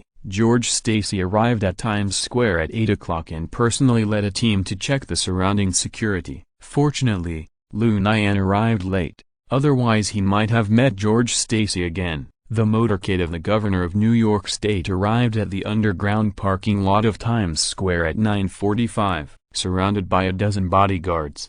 The governor of New York State walked to the temporary award podium. George Stacy and 6 other award-winning police officers stood on the sidelines, waiting to go on stage to receive the award at any time. The audience was full of onlookers under the stage. At the front were various New York media. Mike from the Daily Bugle appeared among them. The governor of New York State began a lengthy speech amid applause. March 25th was the darkest day New York has experienced since 9/11. On that day, dozens of innocent people died at the hands of New York gangs. It was also on that day that we lost dozens of brave New York police officers. Now, let us mourn for the dead for a minute. After saying this, the governor of New York State lowered his head with a look of grief to mourn the dead. Seeing this, all the people around him also lowered their heads silently to mourn the dead. Lu Nian also lowered his head. Although Lu Nian couldn't stand some of the New York police's practices, those police officers who died fighting gangs were good in Lu Nian's eyes. Even Uncle Frank and the retired soldiers in the building lowered their heads to mourn the dead. There was only one exception. This old man is really good at pretending. In the Times Square building,